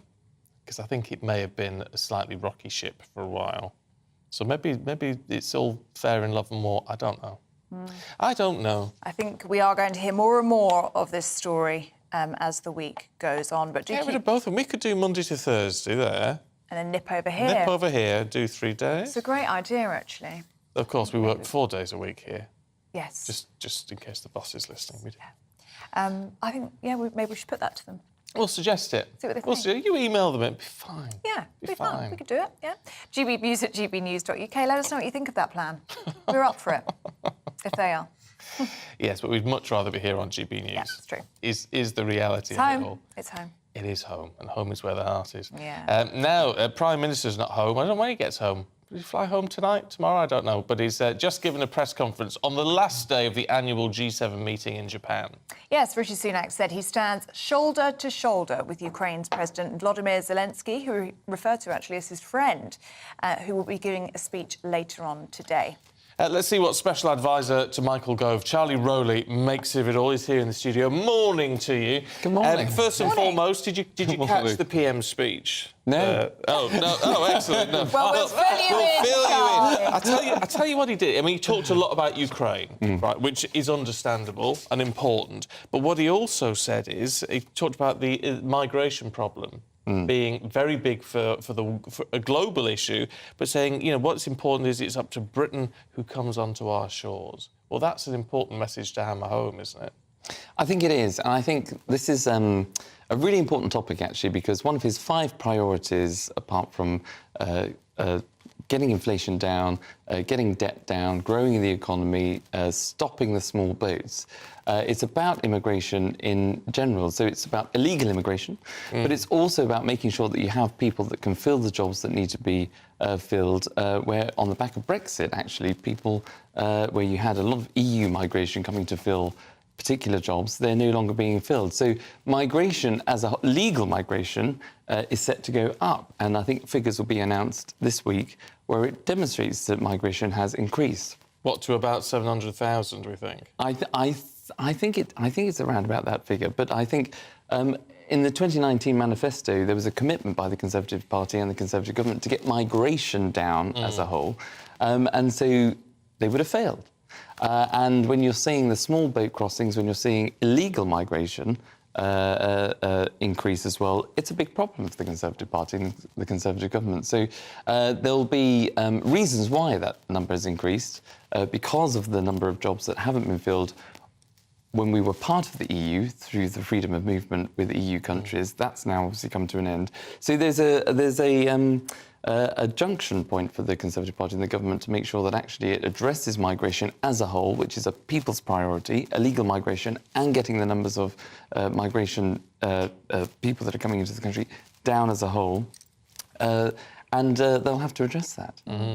Charlie, we know you didn't catch that speech from Rishi Sunak. You're probably in a taxi on the way here to chat to us. But how do you think the G7 has gone generally for Rishi Sunak? Because at home, it's been quite a difficult few weeks for him, well, week or so, with the bruising local elections and then that conference last week with Boris loyalists. Quite difficult for Rishi Sunak. But he's been on the world stage this week, and Emma Burnell, our newspaper reviewer, was just saying he seemed more confident in that role as statesman. What have you thought? I think he is, and I think that's what people want to see. They want to see the Prime Minister of this country being on the world stage. They want to see a leader. They want to see somebody that can get us through the difficult challenges that we face, and the country faces a huge amount of challenges. And you're absolutely right, on the back of a terrible set of elections for the Conservative Party, losing 1,000 councillors, over 1,000, which was the higher end of the prediction that they, the worst case scenario that they predicted. It's not good, but when you have surveys that was conducted by the Sun newspaper, I think, that was published yesterday, where you still have 43% of the public still undecided who they're going to vote for at the next general election. That means it's all still to play for. And it just means that when those votes are up for grabs, the government has to demonstrate that it is delivered for people.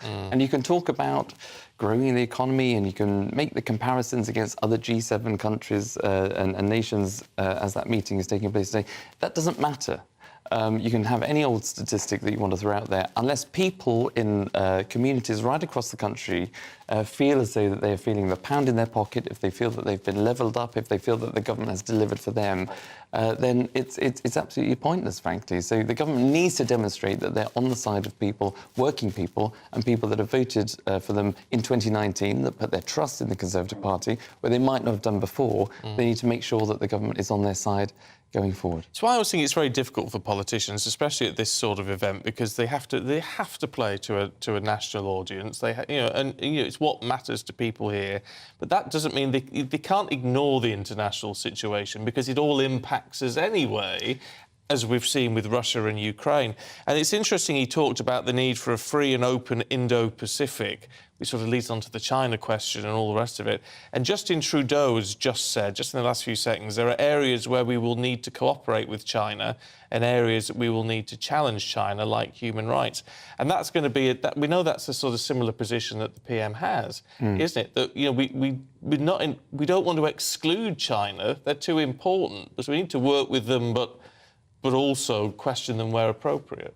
You're absolutely right, Stephen. I think it was Tony Blair that once said that there are 3 C's when it comes to dealing with China, and it's containment, so containing the threat when China poses a threat to the UK. It's confrontation, which we've seen most notably with Liz Truss, actually, the former Prime Minister, making absolutely clear where the threat lies with China. But competition, you know, they are the second largest economy in the world. I think they overtook the United States last year, and I think, you know, there's obviously different statistics that you can point to whoever's the largest economy at any given time, but they are a huge economy that you want to compete with and you want to invest in and make sure that the UK economy can grow by doing deals with China. But it's all of those things combined that you need to make sure that you contain the threat, you confront human rights abuses where they arise, confront the challenges where China poses a threat when they align with Russia, particularly in the war against Ukraine, and you can be competitive with them. So you have to manage China in a particular way, but obviously at the moment the Prime Minister is very keen on highlighting where China has fallen short of international standings and is prepared to speak up for human rights abuses and stand up for the UK and do the right thing. Yeah. Charlie, I just want to briefly ask you about this Suella Braverman story, which is on the front page of many of the papers today. It's this row, the Home Secretary accused of asking officials to set up a private driving awareness course for her after she was caught breaking the speed limit. Labour Party are asking for an investigation into this. Do you think there should be an investigation, or do you think this is a storm in a teacup? I don't think it's a storm in a teacup. I haven't read the story, but I think what I've read is that this is the Home Secretary that's responsible for law and order and has not necessarily broken the law, but there's obviously something that's gone quite wrong. Look, you know, asking for a one-to-one private behind-the-scenes closed-door session with the DVLA or whoever it was with to clear the points or to clear whatever it was, I think is mucky, actually. And it's you know, whether it's right or wrong, whether it's within the rules, it doesn't look good. And the Conservative Party has got no room for manoeuvre in this regard. It's got no room for these kind of stories to come up if it wants to win the next general election. And I think it's something that will actually play on, and there'll be more questions asked in the days ahead. OK. Charlie, good to see you. Thank you very much indeed. Let us know what you think. Mucky is the word Charlie really just used. Let us know what you make of that. gbnews@gbnews.uk. It is 19 minutes past 7 now. The Environment Secretary, Therese Coffey, says scrapping EU laws would boost the UK's domestic wine industry by the best part of £200 million. A number of Brussels regulations that were retained after Brexit will be dropped as part of the retained EU law bill, including some that impact the wine sector. The Labour leader is expected to warn the NHS is not sustainable unless serious and long-term reforms are made. Sir Keir Starmer will make a speech in the east of England to set out fundamental changes, extra investment and performance targets. Sinn Féin's Vice President Michelle O'Neill is hailing local election results in Northern Ireland as momentous as her party becomes the largest in local government there. Sinn Féin has 144 councillors so far, the DUP down on 122. The Alliance Party, which is non-partisan, has 67.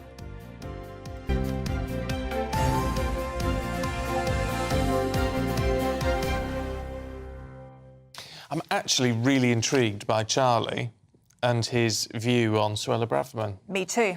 Because, you know, he's a Conservative, former advisor to Michael Gove, and you would have expected him to say, oh, well, it's nothing, it's just one of those things, what does it matter? To say what he said.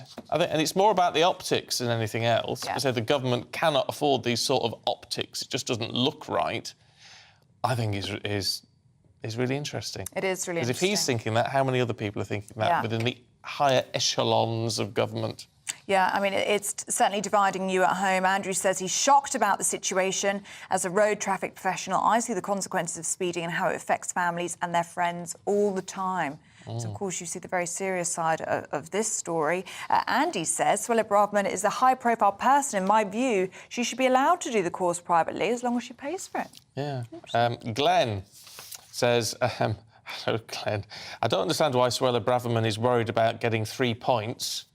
Well, it's not the... well, I don't think she was trying to dodge points in that way. I think it's slightly misconstrued in the papers, because you don't get points if you do a driving awareness course. But I remember in Australia, I lost 9 points, or got 12 points, in one day while doing my job cleaning swimming pools. Oh, no! Well, I'd be worried about that. 9 points? Yeah. Because then it only just takes one more little infringement and you can't drive Can't anymore. drive, yeah. I had a friend that got 6 the other day going to a party. You're joking? Yeah, not joking. Not good. Ooh, I once got tickets for... and it was something like 9 points in a week. You did? Yeah, I did. And it was going through a part of London where it was a 20-mile-an-hour zone, but there were no signs. I didn't know it was 20-mile-an-hour zone. That And I was catches you out, yeah. I was clocked doing 30. That was bang on what I thought was the limit. Anyway, I got a lawyer involved Yeah. to challenge it, so I didn't know there's any signs or a camera.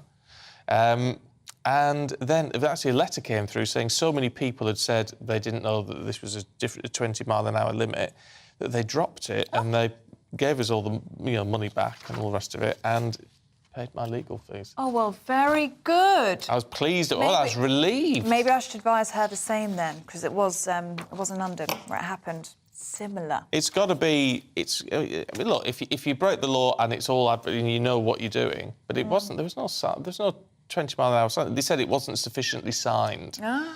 So it challenged. So there you go. There you go. Very good. Yeah, few indeed. And Richie says that Suella Braverman has done absolutely nothing wrong. She asked for a one-on-one speed awareness course. As she's Home Secretary, it could have posed a security risk. I think her request was reasonable. It's dividing people, isn't it? It's dividing people. You wonder if she could have, like, if it was an in-person course, and maybe she could have joined it via Zoom. So She want to do that. Yeah, but then if it was if everyone else was there in the room and she joined it via Zoom, they wouldn't know she was there necessarily. Yeah. I think that's what she was trying to arrange, is certainly a way around things. Let us know what that makes you think. Do you think that stinks, or do you think it's a reasonable request? gbnews@gbnews.uk. Now, the number of companies going bankrupt in the UK has hit a 60-year high in 2022. Oh, yeah, but a new survey of more than 10,000 business owners reveals most of them are apparently unconcerned about bankruptcies. So what is behind this disconnect? Let's put that to accountant and business advisor Chand Chudasama. Really good to see you this morning. So this is quite concerning news, isn't it? The number of companies going bankrupt in the UK hitting a 60-year high last year. Yeah, it's quite concerning. I mean, we've seen the numbers increase from about 900 insolvencies a month around about a year ago to now 2,100 insolvencies a month, which is a huge increase. If that wasn't kind of worrying enough, the real concern, the real quirk is the number of business owners across this survey of 10,000 who didn't really seem to address the concerns that they might go into an insolvent process. And more than half were not confident in meeting debt obligations in some sectors. That's particularly concerning. Is this a case of, and I don't want to criticise people necessarily, but is this a case of some small business owners particularly not actually having enough in place, enough structure, enough finance, enough forward planning? Yeah, that's definitely going to be part of it. That has to be part of the volume numbers. I suppose what I see as concerning is that kind of in my profession, advising businesses on sale and raising funds, I've seen very good businesses 2 or 3 years ago suddenly hit really quite troubled waters and have to take quite drastic action. and they're certainly medium-sized businesses. So whilst I think you're accurate in saying that small businesses are going to be part of these numbers, actually there's some really important medium-sized, quite historical businesses in the country also facing these problems. Where is this disconnect coming from, though? Because despite this 60-year high of companies going bankrupt, 3/4 of UK businesses are unconcerned about insolvency. Yeah, why isn't there a connect between the two?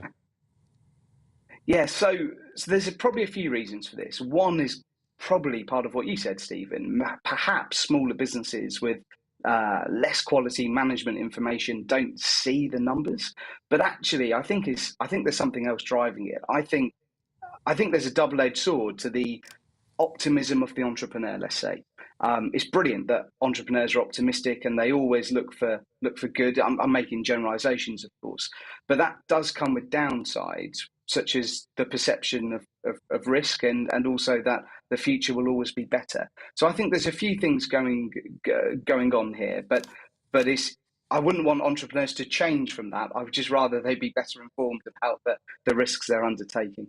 Yeah, be a little bit more realistic in a way. Chand, really good to see you this morning. Thanks very much indeed. Thank you. You've got to be careful. I mean, we need entrepreneurs. You say, Chand's quite right. You need those people who are going to go, I'm going to challenge it all. I'm going to disrupt. I'm going to be different. But you've got to have stuff in place. Yeah, you do. You do. But it's not just the new people, though, is it? I mean, look at House and Fraser. Always astounded me. And Debenhams actually was the same. Both, obviously, gone pear-shaped now. Topshop. But it seems like they didn't have like good websites. You couldn't do decent online shopping with them. If you don't keep up with it, you're going to lose out. Yeah. Interesting, isn't it? It certainly is, yeah. Well, stay with us. Lots more to come, including we'll be debating whether police officers should be able to carry a taser when they're on duty. This is Breakfast on GB News.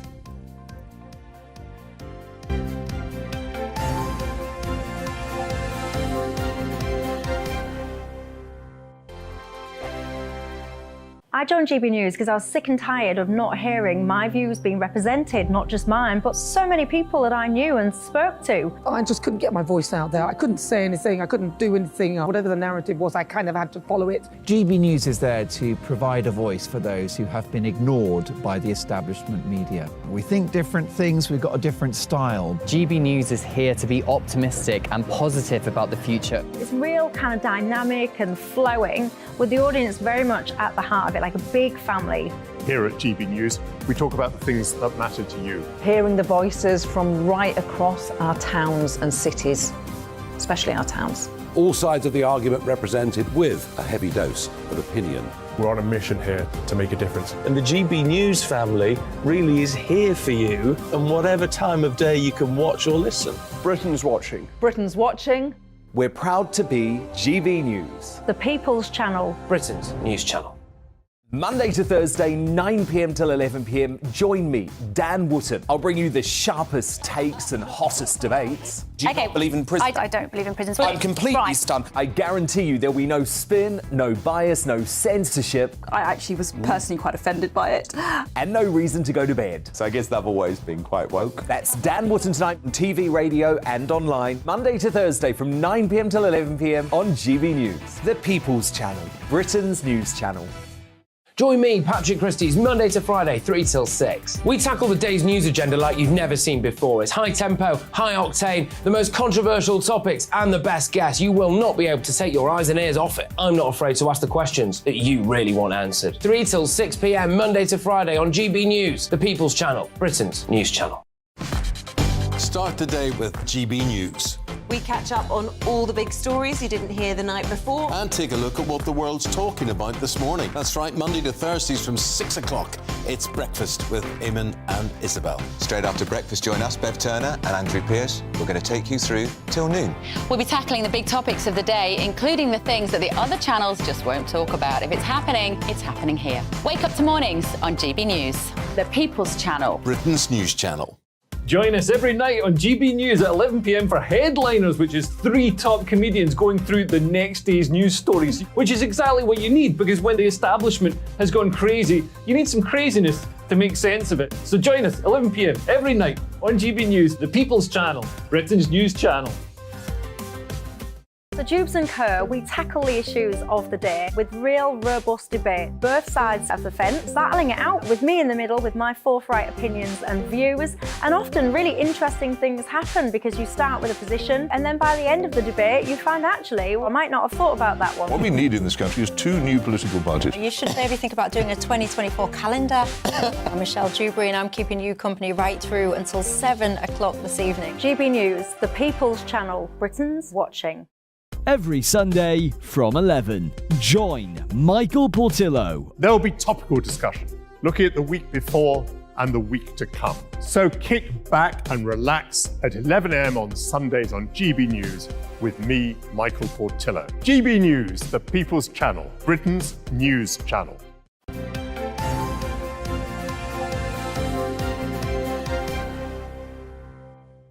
Welcome back, 7:32. You're watching and listening to Breakfast with Stephen and Ellie.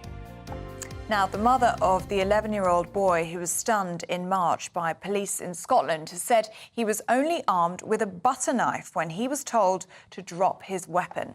Yeah, well, knife's a knife, though. Would you necessarily know it was a butter knife? That's the thing. Anyway, it begs the question, should police be allowed to have the power, at least, to wield those tasers? Let's talk to former Scotland Yard detective Peter Blexley, who thinks, yes, police should protect themselves, and Director of Police Action Centre Sophie Khan, who thinks there's too much taser misuse. Good to see you both this morning. Sophie, what's the problem with tasers? They're, a non-fatal weapon? No, it's a less lethal weapon, so it's still a offensive weapon, it's still classed as a firearm. The issue is really the risk it poses when you taser vulnerable individuals, including an 11-year-old boy. So that's where alarm bells should start rising, that we've got problems if police are using tasers on vulnerable individuals. Peter, why do you think police should have tasers?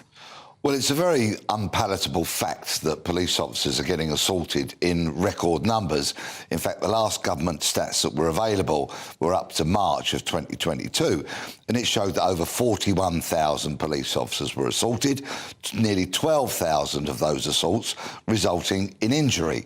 So these figures are absolutely unacceptable, with over 30 police officers a day being assaulted, incurring injuries. And as we sit here in the comfort of this studio, unfortunately, we can pretty much guarantee there will be a police officer sitting in A&E having been assaulted last night. If we want the police to protect us, it's only right that we protect them and that we give them the sufficient tools to keep them as safe as we possibly can. It's a fair point, Sophie, isn't it? Well, we're talking about the safety of the public, and the safety of the public comes paramount. Individuals have a choice to become a police officer, and they're trained as to the risk that they have to encounter.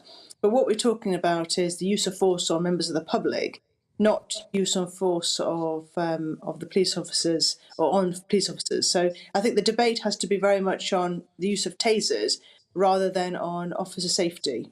Well, hold on a minute. Don't the two actually go hand in hand? No, they don't go hand in hand. What we're talking about is, should we allow an 11-year-old boy to be tasered because he's holding a butter knife? And the answer to that is no. No one has consented to that. We don't actually, at this very moment, we don't have policing by consent either. We're going through a very difficult and troubling times with the police force and the policing, and I think this is not the time for police officers to make continuous mistakes like this. It really isn't, and I think steps need to be taken urgently to address why this happened and to stop it happening before any other issues are raised in relation to police use of force. Peter, are too many mistakes being used when it comes to police using tasers? I'd just like to address the matter that Sophie spoke about protecting the public. That, of course, would be another very strong reason for police officers having tasers, not only to protect themselves, but to protect the public as they disarm people, the dangerous, the deranged, as they disarm them from using and carrying weapons. They are natural bedfellows, protecting the police and protecting the public. With regards to unfortunate incidents that may have been avoided, possibly. The situation now is we have vast numbers of inexperienced police officers on the front line. In fact, the Met Police, 70% of their frontline officers have less than 3 years' service. That is, of course, an unfortunate situation that has been brought about by a number of factors, and it may be that greater experience might have avoided some of these situations, but the bottom line remains, as far as I'm concerned, we must protect the police and we must protect the public. I mean, in terms, I mean, you keep referencing, as we did at the beginning of this, to be fair to you, Sophie, this incident with the 11-year-old boy. But, I mean, it goes to say, if someone is holding a weapon that you don't know whether... You don't know what it is. In the police officer's situation, you don't actually know what that is, what somebody has. Do you? I mean, presumably this child was given warnings to drop it or whatever else. You can't just say, well, it was a vulnerable person, therefore nothing should have happened. I'm not saying that. I'm not saying nothing should have happened. What I'm saying is you don't need to taser an 11-year-old boy holding a butter knife. Well, it's like they did. Well, yes, but my point is they wouldn't necessarily have known it was a butter knife, would they? Well, they could have asked. They could have asked, what do you have? They could have asked, what are you doing? They could have said to him, what's the problem?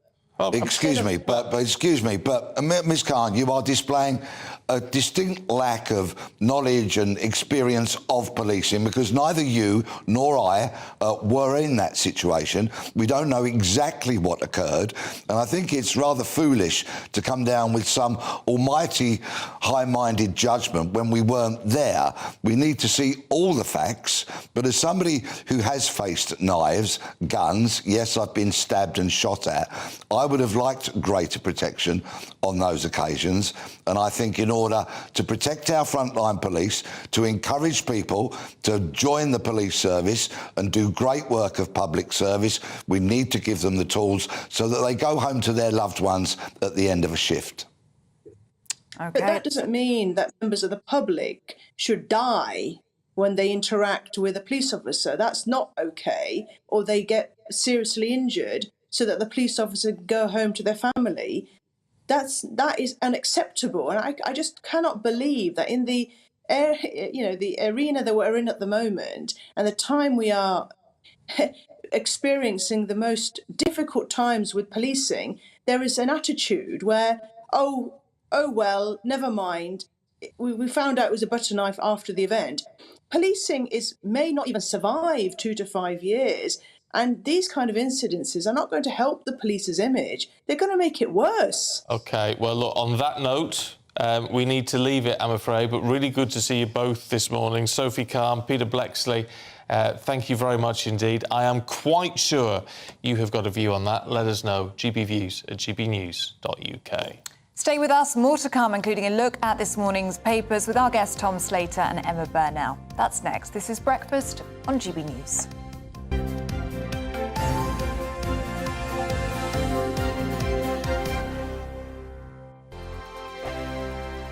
Monday to Thursday nights on GB News. At 6, it's Dubes & Co. 7 o'clock, Farage. At 8, join Jacob Rees-Mogg. And at 9, Dan Wootton Tonight, followed by Headliners. On TV, radio and online. This is GB News. It's all about family, being in people's living rooms, all the interaction and getting to know who our viewers and listeners are. When I was young, my dad used to say, Nana, stop arguing. I wanted an outlet that would enable me to give my opinion. People are going through a really hard time right now, and I know that you don't feel like you're being listened to by the establishment. I came to GB News because it's the People's Channel, and I want the audience to have their say on the events of the day. We're dynamic. We do something different. Democracy shows that the wisdom of the nation is in its people. I get to travel to find out what the story is from a personal perspective. The British people aren't fools. We know when we're not being told the full story. We've got to work out how Britain moves forward from this. It's the best country in the world. The establishment had their chance. Now we're here to represent your views. Britain's watching. Britain's watching. Britain's watching. We're proud to be GB News. The People's Channel. Britain's news channel. Westminster is going around in ever-decreasing circles, followed by the media. Britain is broken. How on earth did we get into this mess? But more importantly, how do we get out of it? Join me at 7 p.m, Mondays to Thursdays on Farage, here on GB News. We will have open, rational debate. We've got to work out how Britain moves forward from this. Join us here on GB News, the People's Channel. Britain is watching. I'm Jacob Rees-Mogg, the Member of Parliament for North East Somerset and a former government minister. For years, I've walked the corridors of power in both Westminster and the City of London. We need to have the arguments, the discussions on how we make it better. Crop failures, famine, war, suffering on a scale completely unimaginable. We are putting the cart before the horse. As Charles I said at the scaffold, he was the true defender of liberty. Yeah, I've completely derailed the conversation. Join me Monday to Thursday at 8 p.m. on GB News, Britain's news channel. GB News has its own late-night paper preview show, Headliners, where comedians take you through the next day's top news stories. You don't have to bother reading the newspaper, we've got it covered for you. Headliners, every night at 11 p.m. and repeated every morning at 5 a.m. We won't send you to sleep like some of the other paper review shows out there. GB News, the People's Channel, Britain's news channel. Join me, Camilla Tominey, on Sunday mornings from 9:30, taking the politicians to task and breaking out of SW1 to see how their decisions are affecting you across the UK. Bursting the Westminster bubble every Sunday morning, only on GB News, the People's Channel. Britain's watching. You've probably seen politicians interviewed 1,000 times, but we do it differently. We find out who they really are, we don't shout, we chat, and hopefully we bring a bit of light, not just heat. Did you know Kate Moss? Apparently. Do you have a pair of jeans or a pair of jeans? No, of course I don't. What would I do with them? My friends are like, oh my God, what's she doing now? Join me every Sunday at 6 for Gloria Meets, only on GB News, the People's Channel, Britain's news channel.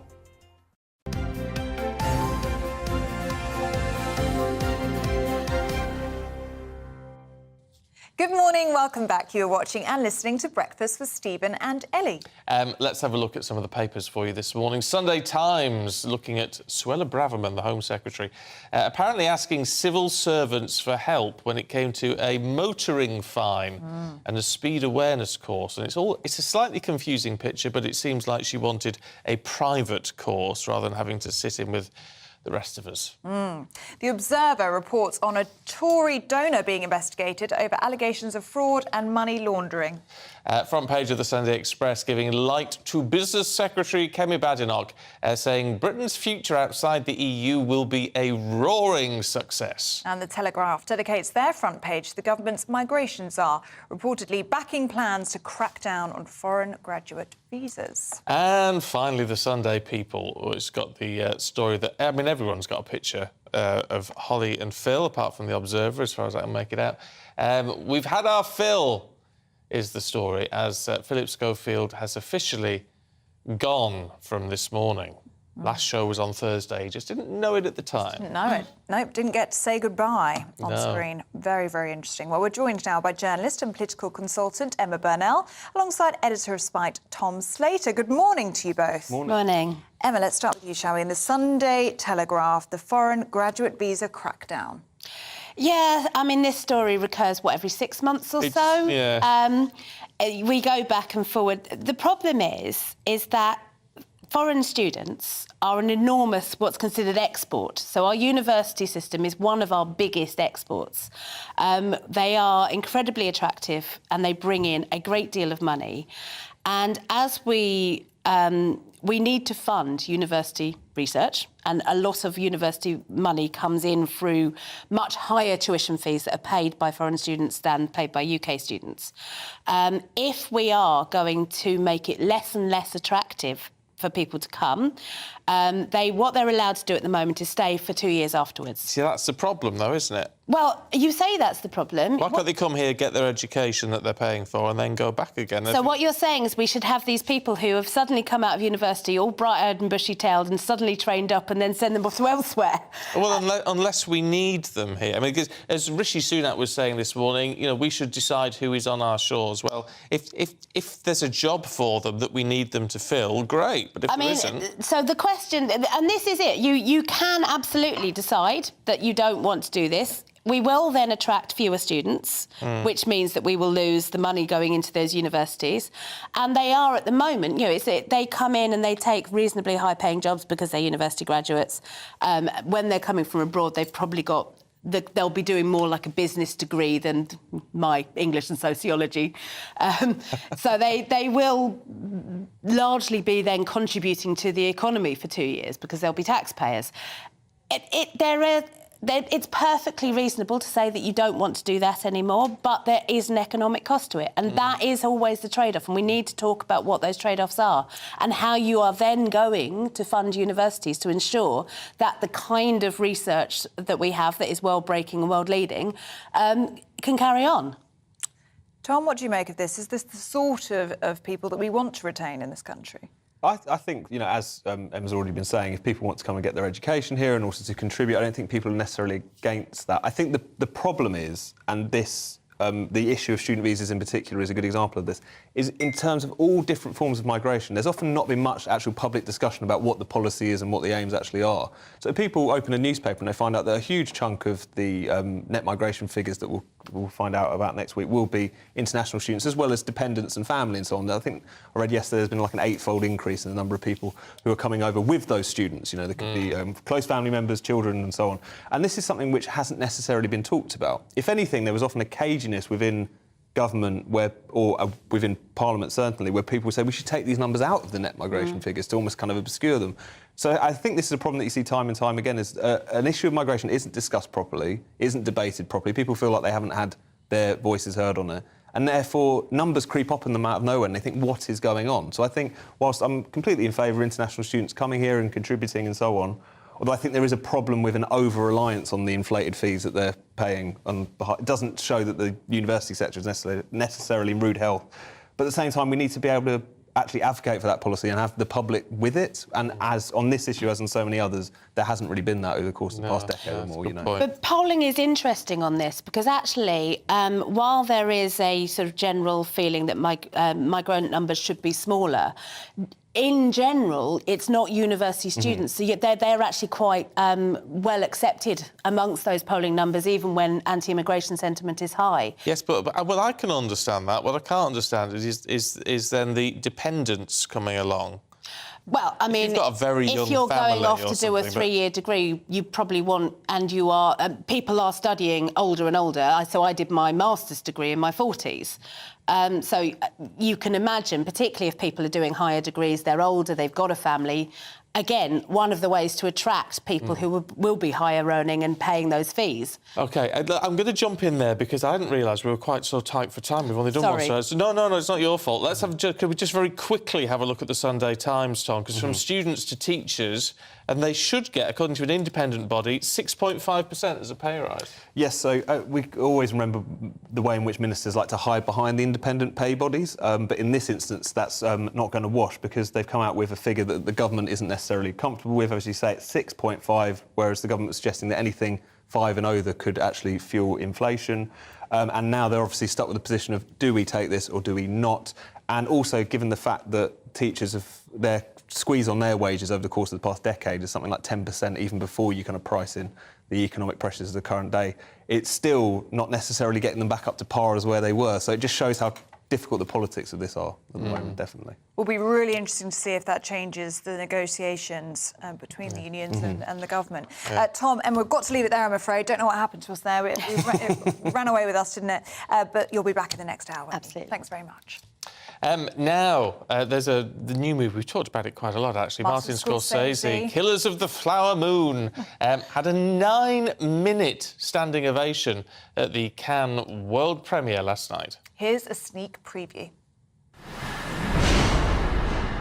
The Osage took their name from Missouri and Osage rivers. Niukanska, children of the middle waters. Move, said the great white father. There are many, so many. Oh, there you go. Looks ominous. Oh, it does. Let's talk to our showbiz reporter, Stephanie Tecci, who's in Cannes for us this morning. She looks wonderful. Oh, you always do, Steph. I tell you what, a 9-minute standing ovation, that's quite something. Stephen, I don't know how the French do it. The whole week, they've just been trying to outdo with each different premiere. I think Harrison Ford got 7 minutes, and now Martin Scorsese got 9 minutes. Personally, I stopped clapping after 2 minutes. It's a bit too much for me. But I do have to say, it is well-deserved for Martin Scorsese. The last time he was in Cannes was in 1985 for his film After Hours. So it's been almost 40 years since he's come back to Cannes, and he's come back to Cannes with a bang with this movie, Killers of the Flower Moon. You know, Martin Scorsese is known for crime, violence and money, and this is what this film is about. But it explores like a very dark chapter of American history, which makes it more endearing, and which is why it got the reception it did yesterday. What did you make of it, Stephanie? You were there, one of the first people to watch it. And Martin Scorsese and Leonardo DiCaprio have worked together a lot before, haven't they, on very successful films. Did this match up to what we've seen before? Yeah, that's one thing I like about Martin Scorsese. He knows the formula of what actors to pick for his films. And, you know, Robert De Niro was great, Leo was great. But actually, the star of the show, I thought the star of the film was Lily Gladstone, who plays Leo's wife in the film. You know, she's also a native Indian American, so she really brought her character to life. And I thought she was definitely one to watch. But unfortunately for audiences at home, we're going to have to wait till October until it reaches the cinema. OK. Look, can we talk about Robbie Williams and this Better Man? Yeah, so Robbie's in town. Like, this is going to be a big week. The second week of Cannes is going to be a big week for the Brits. And Robbie's been kicking stuff off because he has his feature film musical, Better Man, coming out. So it's going to be charting. It's loosely based on his story. And it'll be charting his kind of rise to success, his down points. As we know, Robbie's had many battles and many addictions in the past. So he's going to be bringing this to life as a musical. So the good thing about Cannes is a lot of people do a lot of film deals. So I can imagine Robbie's in town to get the deals for this film, which I think is going to be really great. And Stephanie, has the weather got any better for you? Because you've had rain the past few days in Cannes. It's still looking quite grey behind you. Yeah, it's starting to pick up a little bit. So we're being told that tomorrow it's going to be 26 degrees. But, you know, all the Hollywood stars are slowly leaving. But even though we've got Wes Anderson's film, Asteroid City, coming out next week. But I think the weather is going to pick up. But I think everyone out here has become like an honorary Brit and it's just been complaining about the weather non-stop. Yeah, yeah. Oh, just briefly, tell me about the asteroid thing in 10 seconds. That sounds interesting. So it's Wes Anderson's new film. It's going to have a star cast including Tom Hanks, Tilda Swinton, and it's about like very catastrophic events that happened during a stargazing convention. So I think this is going to be the next big Hollywood film that we'll be talking about next week. Oh, look forward to it. Steph, thanks very much indeed. Good to see you. Thanks, enjoy the weather tomorrow. Looks good, doesn't it? It does look good. I quite fancy a bit of that. Now, Phillip Schofield has stepped down from this morning, all been pushed, really. So what is that going to mean for the show? This is Breakfast on GB News. Hello there. Welcome to your GB News weather forecast from the Met Office. I'm Craig Snell. Looking ahead to the next few days, after some rain today across Scotland and Northern Ireland, most of us will see a largely dry and fine few days ahead, all courtesy of an area of high pressure. But at the moment, we still have this weather front trailing across parts of Scotland and Northern Ireland, being a focus of some rain. But this will weaken as we go through the next 24 hours or so. So as we start today, plenty of sunshine across England and Wales. Some low cloud from time to time will affect some eastern coast of England, but the cloudiest skies really reserved for Northern Ireland and Scotland. The rain will weaken as we approach the afternoon, so that may allow the skies to begin to brighten here, but all the time, best of the sunshine across England and Wales. And in the sunshine, feeling pleasantly warm, highs reaching 21 or 22 degrees in a few spots. As we go into the evening, a fine end to the weekend really for England and Wales. Further north, the rain will continue to weaken, allowing some clearer skies to develop for Northern Ireland, but probably remaining quite cloudy, especially across eastern Scotland, where we'll continue to see some rain throughout the night. But further west across England and Wales, we will continue to see clear skies overnight. So another chilly night to come for the time of year, especially for some prone spots of Wales. But we'll start the new working week really on a fairly quiet note across the board. Conditions also improve as the day goes on for eastern Scotland. So I'm hopeful for a lot of the UK we will see some sunshine throughout Monday. Best of it all the time will be across western areas. And in the sunshine, feeling pleasantly warm once again. We could even see highs approaching the mid-20s across parts of Wales and the Midlands. So certainly making it the warmest day of the year so far. May well just have cool breeze affecting some North Sea coasts at times, just tempering the temperatures here. Tuesday, Wednesday, remaining fairly similar, plenty of dry and fine weather to be had, and in any sunshine, it will remain pleasantly warm.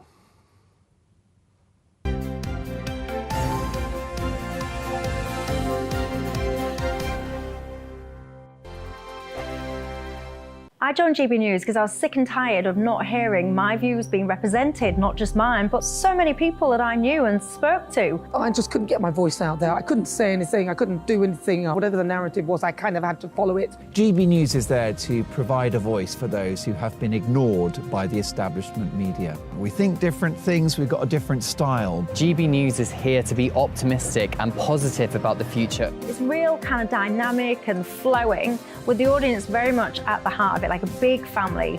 Here at GB News, we talk about the things that matter to you. Hearing the voices from right across our towns and cities, especially our towns. All sides of the argument represented with a heavy dose of opinion. We're on a mission here to make a difference. And the GB News family really is here for you, and whatever time of day you can watch or listen. Britain's watching. Britain's watching. We're proud to be GB News, The People's Channel. Britain's news channel.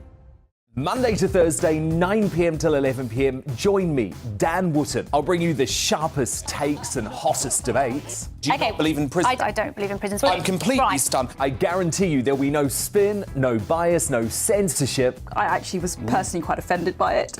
And no reason to go to bed. So I guess they've always been quite woke. That's Dan Wootton tonight on TV, radio and online. Monday to Thursday from 9 p.m. till 11 p.m. on GB News. The People's Channel, Britain's news channel. Join me, Patrick Christie's, Monday to Friday, 3 till 6. We tackle the day's news agenda like you've never seen before. It's high tempo, high octane, the most controversial topics and the best guests. You will not be able to take your eyes and ears off it. I'm not afraid to ask the questions that you really want answered. 3 till 6 p.m, Monday to Friday on GB News, the People's Channel, Britain's news channel. Start the day with GB News. We catch up on all the big stories you didn't hear the night before. And take a look at what the world's talking about this morning. That's right, Monday to Thursdays from 6 o'clock. It's Breakfast with Eamon and Isabel. Straight after breakfast, join us, Bev Turner and Andrew Pearce. We're going to take you through till noon.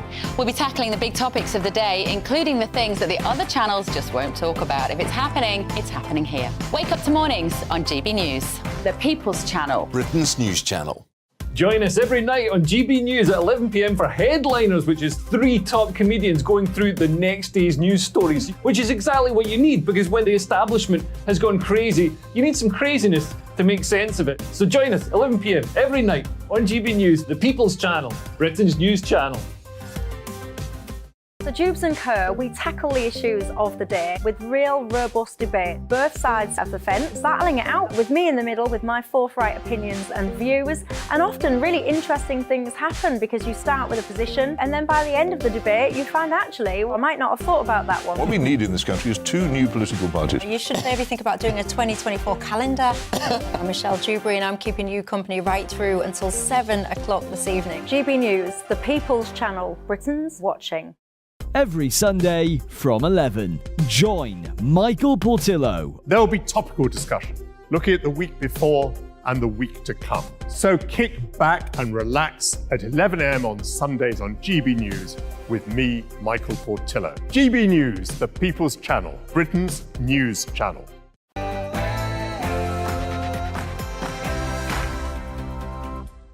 Good morning, it's 8 o'clock, it's Sunday the 21st of May. Today, after more than 20 years on the show, Phillip Schofield steps down from This Morning following rumours of a rift with Holly Willoughby.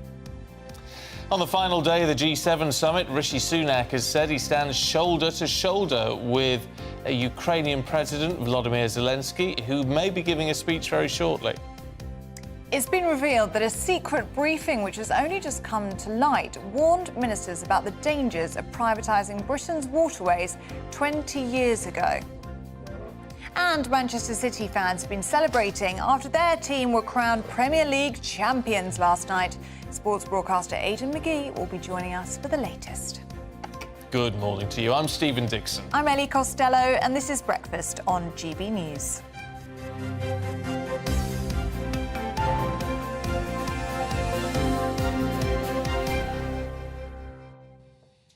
It's National Tea Day today. Cheers.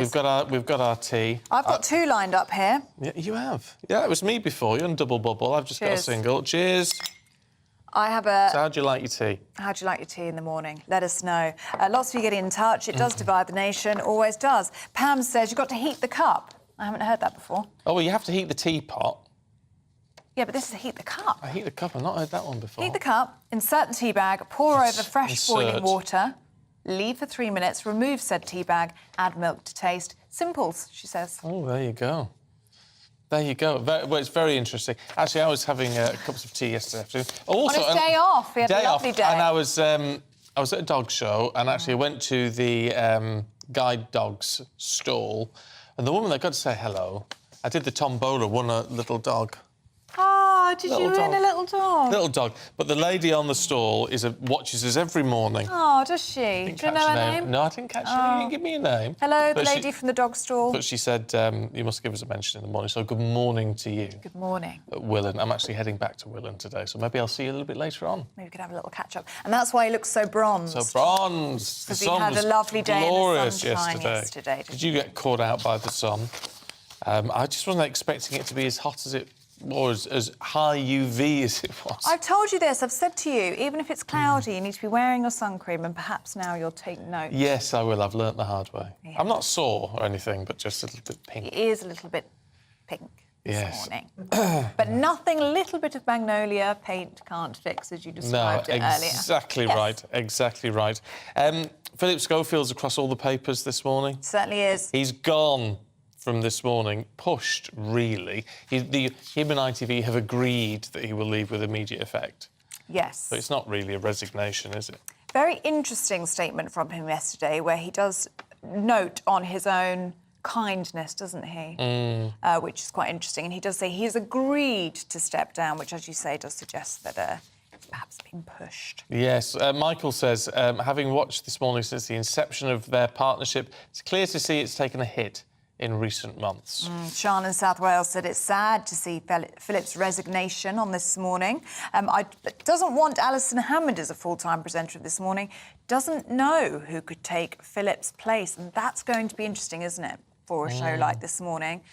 Holly and who? Apparently, Holly's very keen on Alison Hammond. Yeah, the two of them do get along quite well. Yeah, there you go. Very rarely do you see two women present together, though. No, it's not very often. Keith, well, you've got a point, Keith. As I watch GB News all morning, every day, why would I have any interest in presenters of shows I never watch? And it's worth addressing that, because it's a fair point. I've got to say, I very rarely watch This Morning. But I just think because, Keith, it's one of those shows, since Richard and Judy launched it back at the Albert Dock in Liverpool all those years ago, it's become a bit of a national institution. There are hardly any programmes that have lasted as long as that one has. So it's because it's a national institution, it does matter, which is why it's on the front of all the papers. So, you know... Says it all, doesn't it, really? So you can't ignore it. So but I get your point. If you don't watch it, you'll think, well, what's going on? And on that point, it gets between 500,000 and 1 million views every single day of the week, depending on what stories they're doing and the weather and things like that. But they did see a dip last week, and I think that's what's kind of led the ITV bosses to say, right, we've got to make a decision on this. Yeah, but Barbara says, I think Holly should go too. All seems very strange to me. Well, I think, as we've been saying with the showbiz reporters we've talked to this morning, I think the issue is that there is... Because the big question is, why have they fallen out? After they were so close, why have they fallen out? What is actually going on? And will we get an answer to that? Will Phillip release a statement? Will Holly... I think he's more likely to release a statement than Holly is. I think she may just keep That's strong. quite clear, isn't it? As she has been the whole way through so far. But that's the question. There is something going on under the surface that we don't know about. And we shall have to wait and see if we get any information on that. Yes, we will. So there you Rumble go. on. It could. Keep your thoughts coming through on that. GBviews at gbnews.uk. Now, the Prime Minister has just given a news conference on the last day of the G7 meeting in Japan. Yes, Rishi Sunak said the UK would stand with Ukraine for as long as it takes. I want to pay tribute to my friend Vladimir. It was a privilege to welcome him to Chequers earlier this week. And I believe his attendance at this G7 was a moment of historic significance. The image of the G7 and our partners standing shoulder to shoulder with President Zelensky sends a powerful message about the unity and determination of the G7 allies. We will stand with Ukraine for as long as it takes because their security is our security. Well, that's the PM just a short time ago. Apologies, the sound's very low, and we'll get that sorted out for you. Let's get a roundup of that speech, though, from our political reporter, Catherine Forster, who's... where are you today? You're out and about. We'll ask you why in a second, Catherine. And what did you make of this? Because obviously there's been a very big push on Ukraine, but also touching on some domestic issues as well in his speech. Yes, the Prime Minister speaking in the last hour towards the end of the G7 summit. I think it's been a very successful summit. Often these things are seen as talking shops, but there does seem to have been real united progress made. Firstly, regarding Ukraine, of course, Volodymyr Zelensky turning up in person and literally, as Rishi Sunak said, standing shoulder to shoulder with the G7, who've made it clear that they are here in support of Ukraine for as long as it takes, both with sanctions and with the announcement from President Biden that those F-16 fighters will indeed be supplied. So real unity there, sending a very clear message, I think, to Vladimir Putin and also to China. Real concern now of the threat to global peace and security posed by China. Rishi Sunak describing China as the biggest challenge that the world faces. Measures announced to reduce what they see as economic coercion by China, who of course has huge power in terms of the amount of money that it invests in other countries and the amount of buying power that it has. So really a united front, and I think Rishi Sunak will be very pleased in how it's gone. He tends to do very well on the global stage, doesn't he? Gets on well with world leaders, better perhaps than some of his predecessors, to put it mildly. But also, of course, there were some domestic questions. He was asked about immigration. He made it clear he wants to get that down. Of course, we've heard a lot about stopping the boats. We've yet to see those numbers really come down. But I think this week we're going to be hearing a huge amount about the huge rise in legal migration to the UK. He is saying that, yes, he thinks it is too high and he wants to get that down. Also, awkward questions about the Home Secretary, Suella Braverman. because, of course, it emerged a story in the Sunday Times overnight that she was convicted of speeding. She wasn't keen to take the points initially. She apparently was worried about her insurance premium going up. So the alternative to that was a driving safety awareness course. She apparently had asked civil servants to inquire about whether it would be possible for that to be done privately, so that she didn't have to publicly appear either in person or remotely. The civil servants told her that no, that was not appropriate, that would not be possible. And all sorts of questions now about whether she has potentially broken the ministerial code, and of course Labour and the Lib Dems calling for an inquiry. And Catherine, we're just remarking on how beautiful that background looks behind you. Why are you down in Portsmouth? Yeah, what an excellent question. So I'm here in Southsea in Portsmouth for Camilla Tominey coming up from 9:30. The People's Panel. We get out and about around the country, somewhere different every week, talking to ordinary people about the issues that matter to them. So hopefully viewers will stay tuned for that a little bit later. Of course they will, Catherine. Of course they will. Well, I hope Lovely. you don't get swept away in that wind, which just decided to pick up in the last minute or so. Very nice. That looks very nice. Looks beautiful, Catherine. Thanks very much. Let's bring in former Special Advisor to Michael Gove, Charlie Rowley, who's here. Charlie, good morning. Morning. What do you make of what we've seen at the G7 so far and what we are likely to come away with at the end of it? Well, I think it's been a good meeting by the sounds of things, and I think it's one of those where before the whole meeting took place, there was an agreement between the UK and Japan to make sure that there was an £18 billion trade deal, investment in the UK, which will go into renewable energy, to offshore wind farms, so it's benefiting Scotland, Wales, Suffolk, Norfolk, so it benefits right across the UK. And it's a deal that strengthens the UK, Australia in its resolve against the threat of China. So it's protecting the West against the East and the threats that we face. So it's a good deal all round. But I think the G7 is something where all the leading economic nations can come together and make sure that we can get out of the mire that all nations have faced, the top economic performing nations have faced during the pandemic, and can make progress and grow as an international economy and benefit all nations. What do you make of Rishi Sunak's performance at the G7? Because he's had quite a difficult time at home, hasn't he, with the local elections and with that conference last week of Boris Johnson's disciples, you might call them. But he's been on the world stage this week and seems to be very pally with the likes of Emmanuel Macron on the front of many of these newspapers. Well, he has to demonstrate that he is a leader on the world stage, that he is delivering for people back home, but you can only get through the crisis that we're all facing as an international economy and a community by doing deals across the EU, even though we've left the EU, but still remain part of Europe, and being an international leader on the world stage and making sure that it delivers for the people back at home. And he's got to be somebody who the public, in just under a year's time, it seems to me, will be going to the polls at the general election and making sure who they put across in the boxes, who's going to be the best Prime Minister, who's going to lead us through the next phase of our country. Is it going to be Sir Keir Starmer? Is it going to be Rishi Sunak? And being on the international stage, getting trade deals like we've just seen with Japan, being front and centre of the G7 and leading the country through the economic crisis that we face, he's got to demonstrate that, and I think that's what the public will see this week. OK. Charlie, good to see you this morning. Thank you very much. It's International Tea Day. How do you like your tea? Oh, yes. I like my tea quite strong. I had a couple of sweeteners in mine, actually. Oh, do you? But I don't think it should be... International Tea Week is one thing, but I think if there's a... Is there a People's Poll this week? Is there a People's Poll on this panel? No, I'm not doing a People's Poll. If there was a People's Panel for this morning, and who should be the next presenters, I think Stephen and Ellie... for this morning? For this morning. I think that would be a fabulous... Oh, well, thanks, But it would be fabulous, as long as we could keep our jobs here at the same time, though.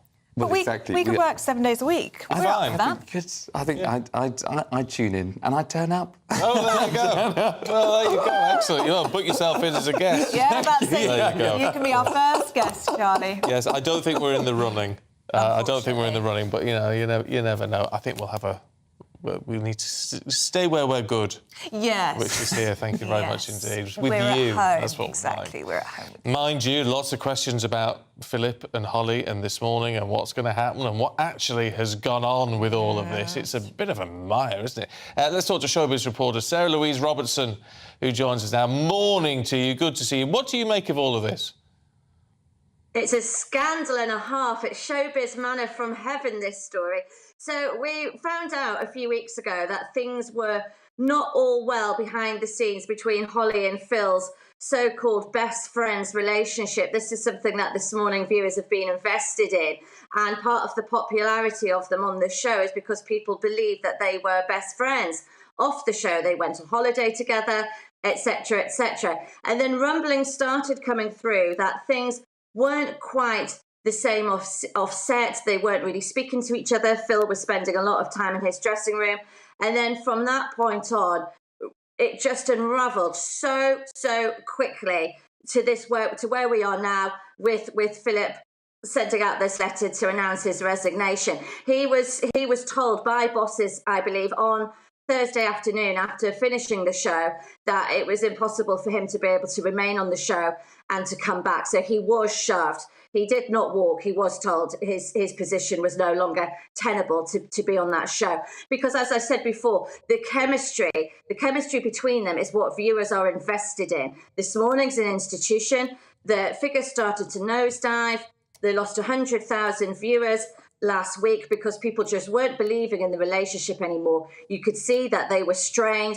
There was tension there. It just wasn't working. And once you lose your viewers' trust, that then reverberates onto advertisers and the whole ethos of the show being pinned on both of them. So from that point, it just was not going to work. Phil's days were numbered. And as we've seen now, he's gone.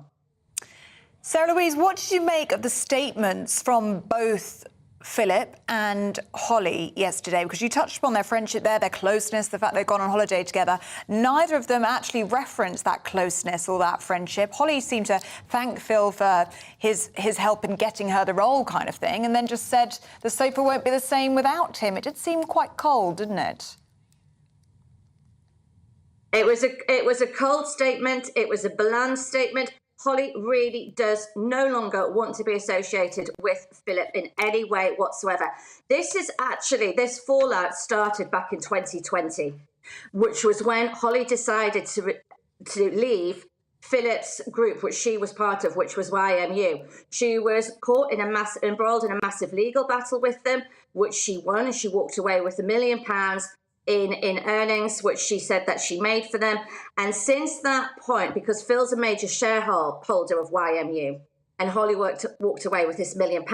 So that was when the seesaw balance of the egos tilted in Holly's favour. Before that, Phil was seen as the one in charge.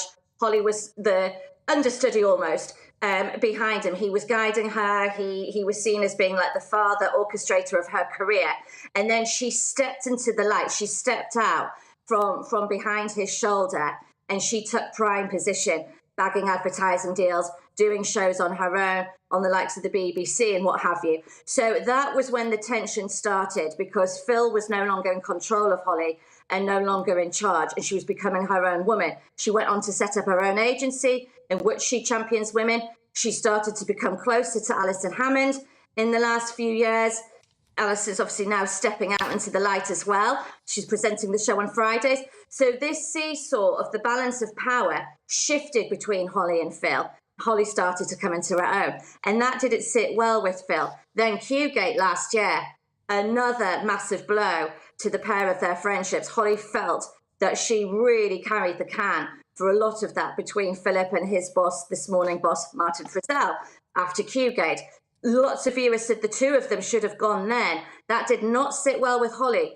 She was upset. She was hurt. She felt that she was getting blamed for something that she wasn't really part of. She was just following their two examples, following them. So stuff was going on there. And I remember being at the National TV Awards last year, backstage, and noticing the tension between them.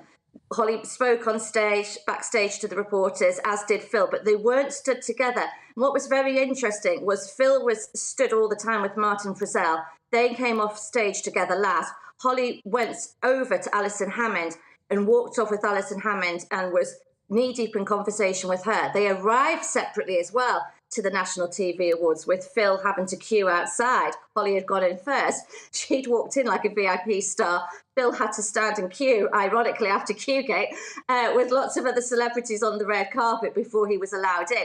So I noticed then that there was this distance and tension growing between them, and it's just steadily worsened. And the This Morning viewers aren't stupid.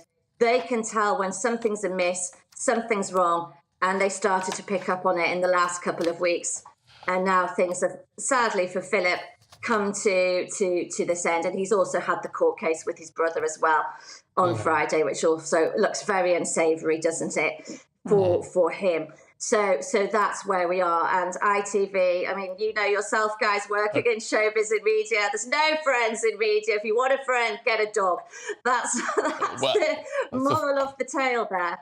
So there you are. Yeah, but the friendship's over. The friendship's over. You will never see Holly and Phil on screen together of their own choice, of their own accord. That's it. He's probably not going to be doing Dancing on Ice with her. So now it will be a case of what's going to come next. But she's going for Alison Hammond. She wants it to be Alison on the sofa with her.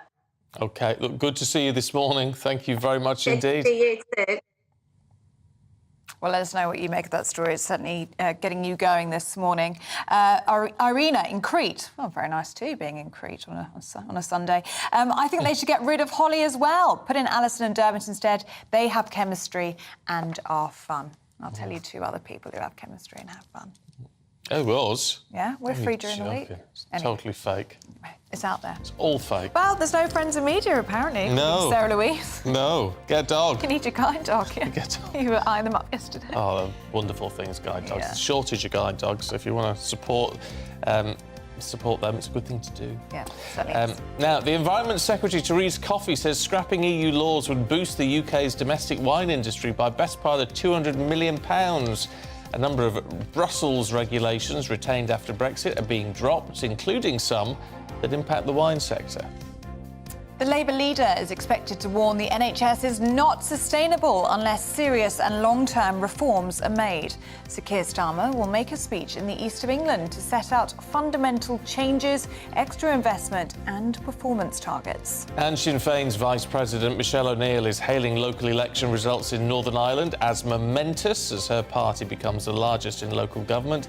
Sinn Féin has 144 councillors so far. The DUP has 122. The Alliance Party, 67.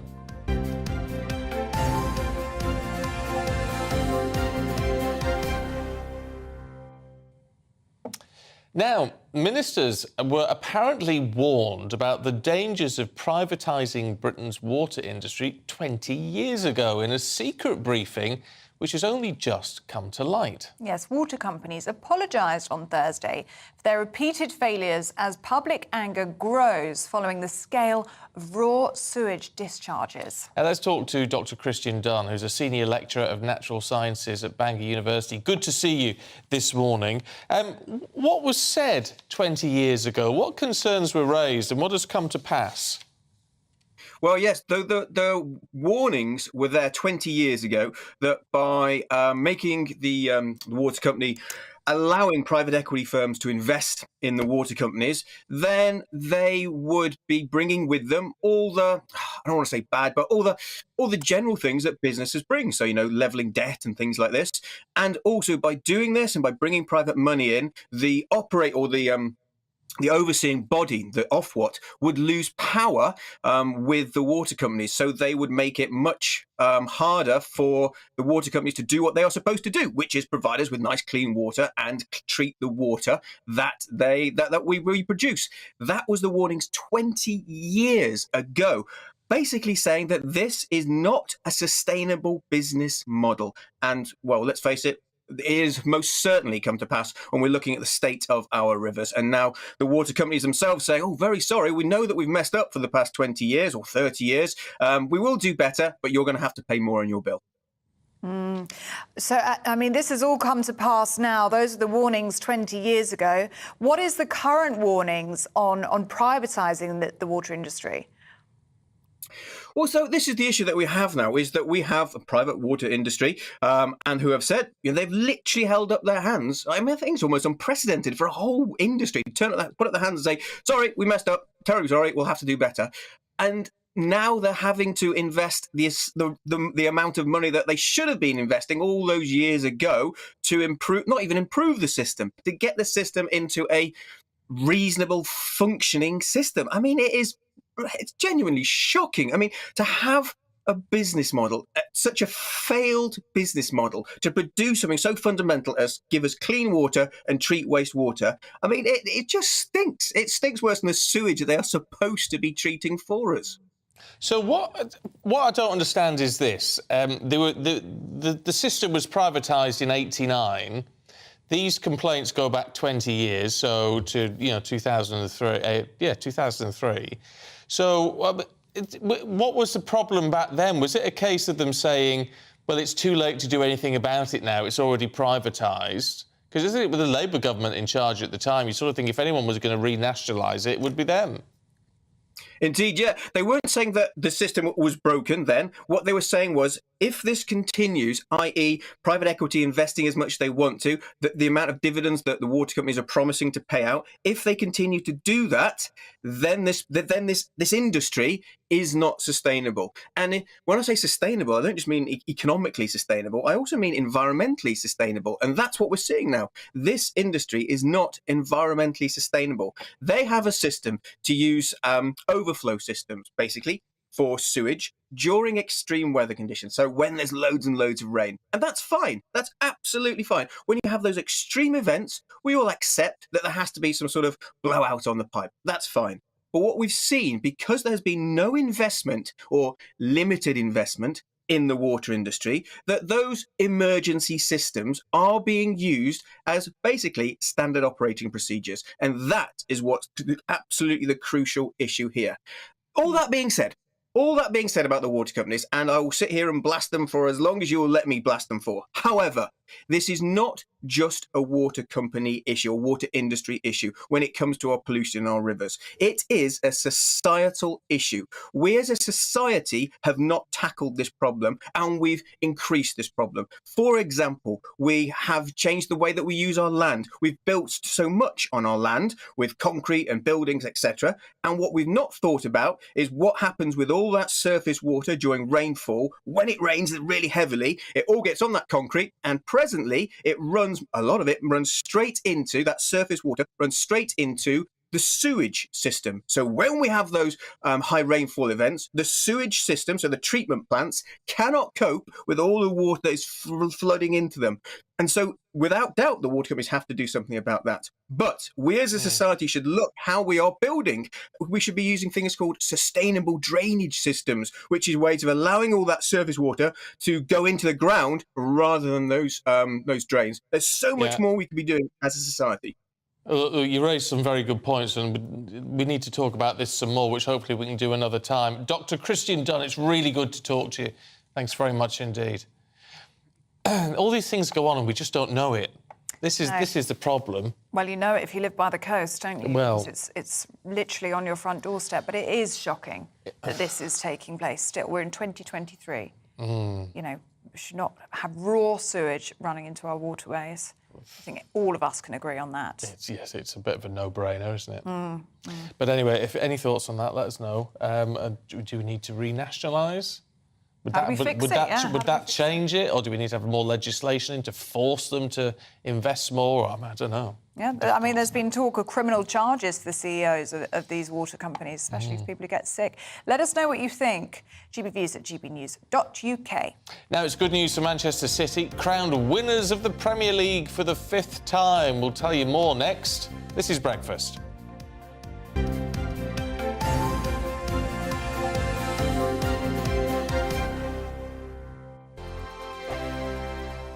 Monday to Thursday nights on GB News. At 6, it's Dubes & Co. 7 o'clock, Farage. At 8, join Jacob Rees-Mogg. And at 9, Dan Wootton Tonight, followed by Headliners. On TV, radio and online. This is GB News. It's all about family, being in people's living rooms, all the interaction and getting to know who our viewers and listeners are. When I was young, my dad used to say, Nana, stop arguing. I wanted an outlet that would enable me to give my opinion. People are going through a really hard time right now, and I know that you don't feel like you're being listened to by the establishment. I came to GB News because it's the people's channel, and I want the audience to have their say on the events of the day. We're dynamic. We do something different. Democracy shows that the wisdom of the nation is in its people. I get to travel to find out what the story is from a personal perspective. The British people aren't fools. We know when we're not being told the full story. We've got to work out how Britain moves forward from this. It's the best country in the world. The establishment had their chance. Now we're here to represent your views. Britain's watching. Britain's watching. Britain's watching. We're proud to be GB News. The People's Channel. Britain's news channel. Westminster is going around in ever-decreasing circles, followed by the media. Britain is broken. How on earth did we get into this mess? But more importantly, how do we get out of it? Join me at 7 p.m, Mondays to Thursdays on Farage, here on GB News. We will have open, rational debate. We've got to work out how Britain moves forward from this. Join us here on GB News, the People's Channel. Britain is watching.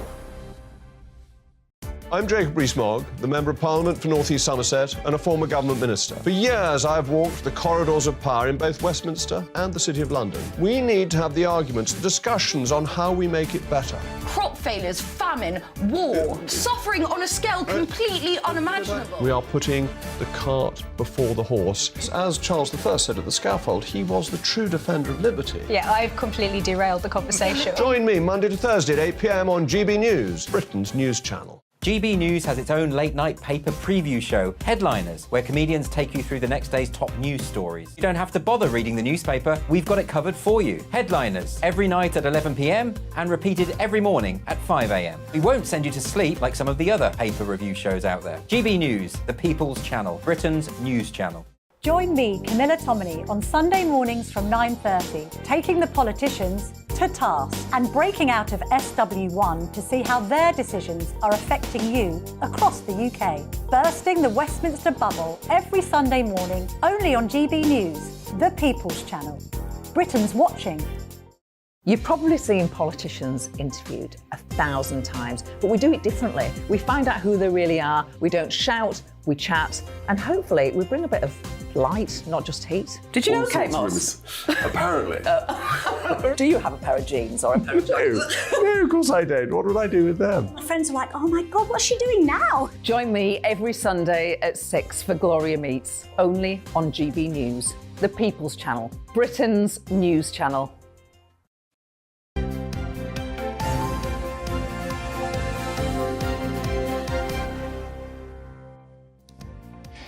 It's 8:32. Good morning. This is Breakfast with Stephen and Ellie. Yes, and you might be able to hear Aidan McGee in the corner. Chortling in the background. Yes. Have a good weekend, haven't you?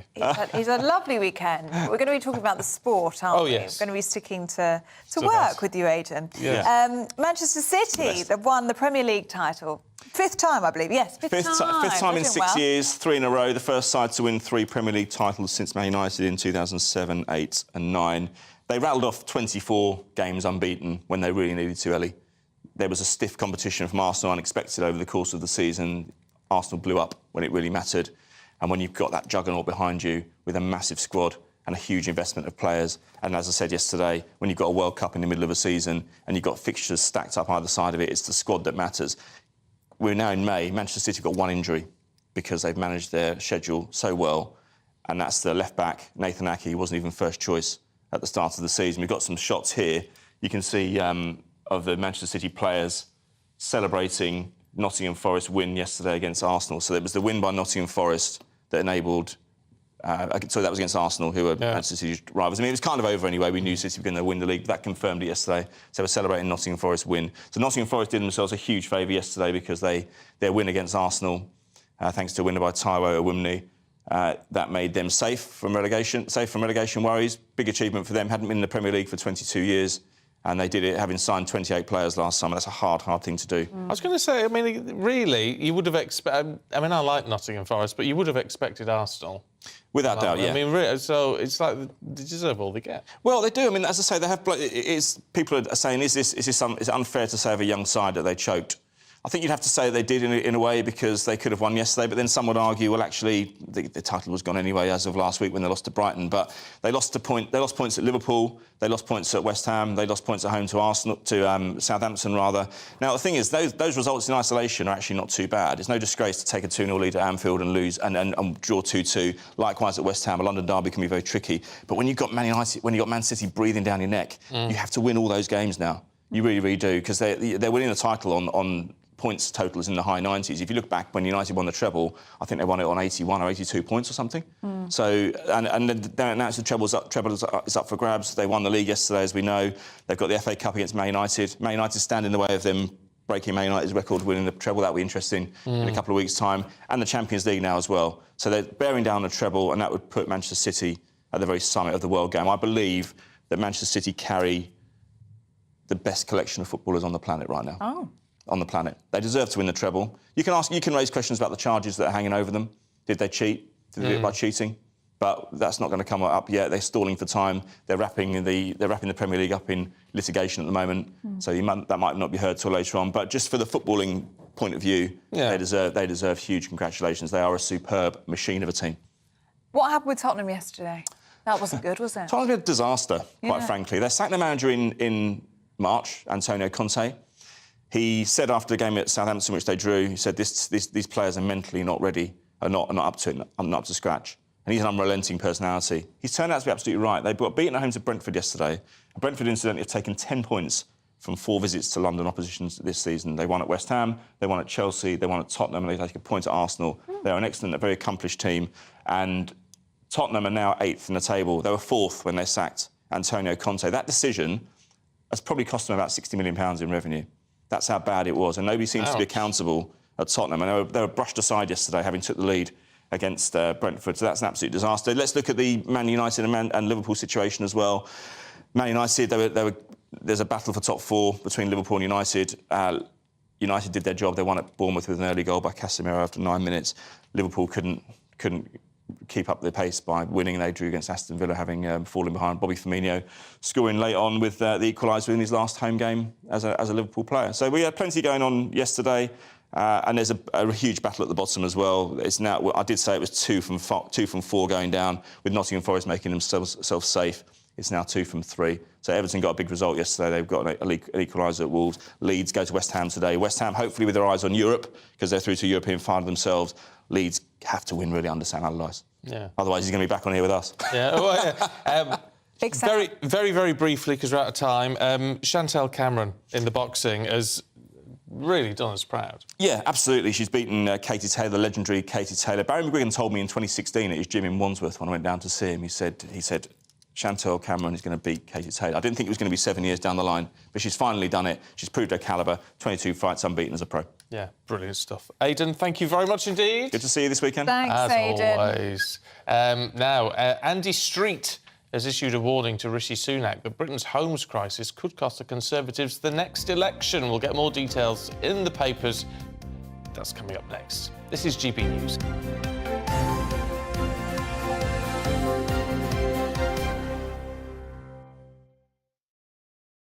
I joined GB News because I was sick and tired of not hearing my views being represented, not just mine, but so many people that I knew and spoke to. I just couldn't get my voice out there. I couldn't say anything. I couldn't do anything. Whatever the narrative was, I kind of had to follow it. GB News is there to provide a voice for those who have been ignored by the establishment media. We think different things, we've got a different style. GB News is here to be optimistic and positive about the future. It's real kind of dynamic and flowing, with the audience very much at the heart of it, like a big family.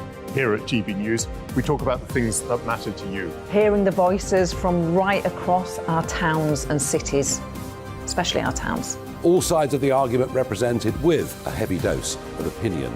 We're on a mission here to make a difference. And the GB News family really is here for you, and whatever time of day you can watch or listen. Britain's watching. Britain's watching. We're proud to be GB News, The People's Channel. Britain's news channel. Monday to Thursday, 9 p.m. till 11 p.m. Join me, Dan Wootton. I'll bring you the sharpest takes and hottest debates. Do you not believe in prison? I don't believe in prisons. I'm completely stunned. I guarantee you there'll be no spin, no bias, no censorship. I actually was personally quite offended by it. And no reason to go to bed. So I guess they've always been quite woke. That's Dan Wootton tonight on TV, radio and online. Monday to Thursday from 9 p.m. till 11 p.m. on GB News. The People's Channel, Britain's news channel. Join me, Patrick Christie's, Monday to Friday, 3 till 6. We tackle the day's news agenda like you've never seen before. It's high tempo, high octane, the most controversial topics and the best guests. You will not be able to take your eyes and ears off it. I'm not afraid to ask the questions that you really want answered. 3 till 6 p.m, Monday to Friday on GB News, the People's Channel, Britain's news channel. Start the day with GB News. We catch up on all the big stories you didn't hear the night before. And take a look at what the world's talking about this morning. That's right, Monday to Thursdays from 6 o'clock. It's Breakfast with Eamon and Isabel. Straight after breakfast, join us, Bev Turner and Andrew Pearce. We're going to take you through till noon. We'll be tackling the big topics of the day, including the things that the other channels just won't talk about. If it's happening here. Wake up to mornings on GB News. The People's Channel. Britain's news channel. Join us every night on GB News at 11 p.m. for Headliners, which is 3 top comedians going through the next day's news stories, which is exactly what you need, because when the establishment has gone crazy, you need some craziness to make sense of it. So join us 11 p.m. every night on GB News, the People's Channel, Britain's news channel.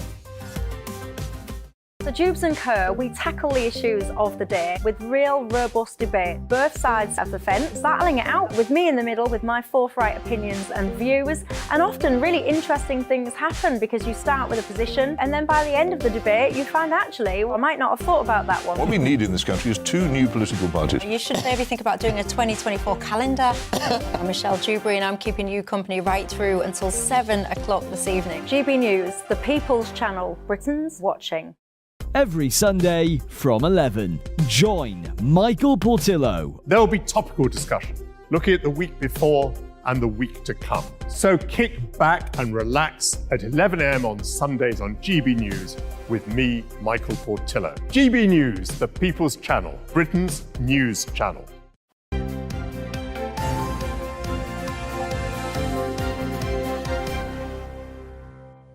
8:41, morning to you. This is Breakfast on GB News. And we're going through the papers now with journalist and political consultant Emma Burnell, alongside editor of Spiked, Tom Slater. Good morning to you both. Morning. Morning. Emma, let's have a look at the Times, shall we? And the homes crisis could cost us the next election. This is from a Tory mayor. Yes, so the mayor of the West Midlands, got a big region. It was quite a coup when he won this mayoralty. I think Labour thought they were going to get it. So, and he's been there for quite some time now. Andy Street, he is a big voice and probably on the more moderate wing of the Conservatives. But this is a row that is rumbling on and on because there are 2 very, very opposing sides on it.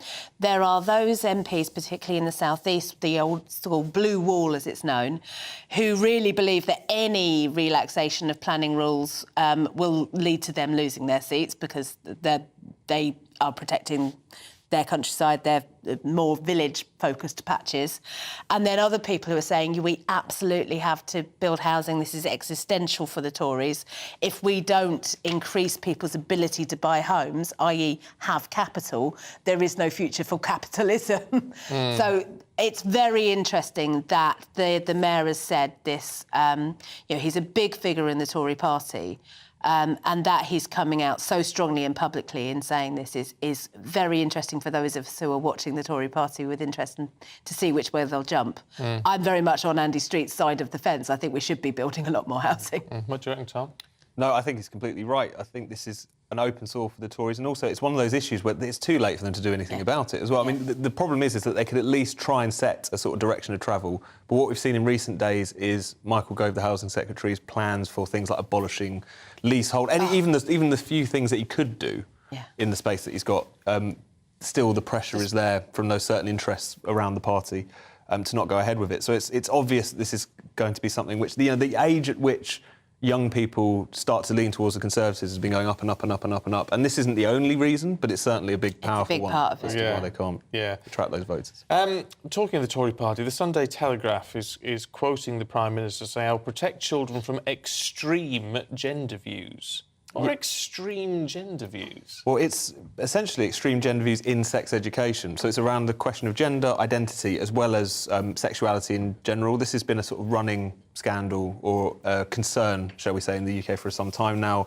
And there is a particular kind of set of UN guidance, which is usually very influential on what the UK tends to do, which details of which have been spilling out. It suggests that even primary-age pupils should be taught about sexual stimulation, and then more on the gender side, it suggests that toddlers should be urged to reflect on, quote, their bodies and, quote, biological sex and gender. So very inappropriate, essentially. This isn't something that we've necessarily adopted, but that's the concern to push back against. Maybe it's a bit young, but we've got to be careful that we don't drag ourselves back down the 1980s pathway, haven't we? And what was it? Section 28. Section 28. But no, whatever that book was that caused all the hoo-ha at the time, Sue lives with Peter and Jenny has two mummies, I think. That sort of thing, or whatever. Well, I mean, we've moved on. We've absolutely moved on from that. Look, I am a gender-critical feminist, but there are people out there who are trans, and they will be in the lives of young people. And there needs to be a sensible balancing of making sure that young people are aware of these people in their lives and the fact that there's nothing wrong with that, and also having age-appropriate discussions about their own bodies and their own relationships to their own bodies.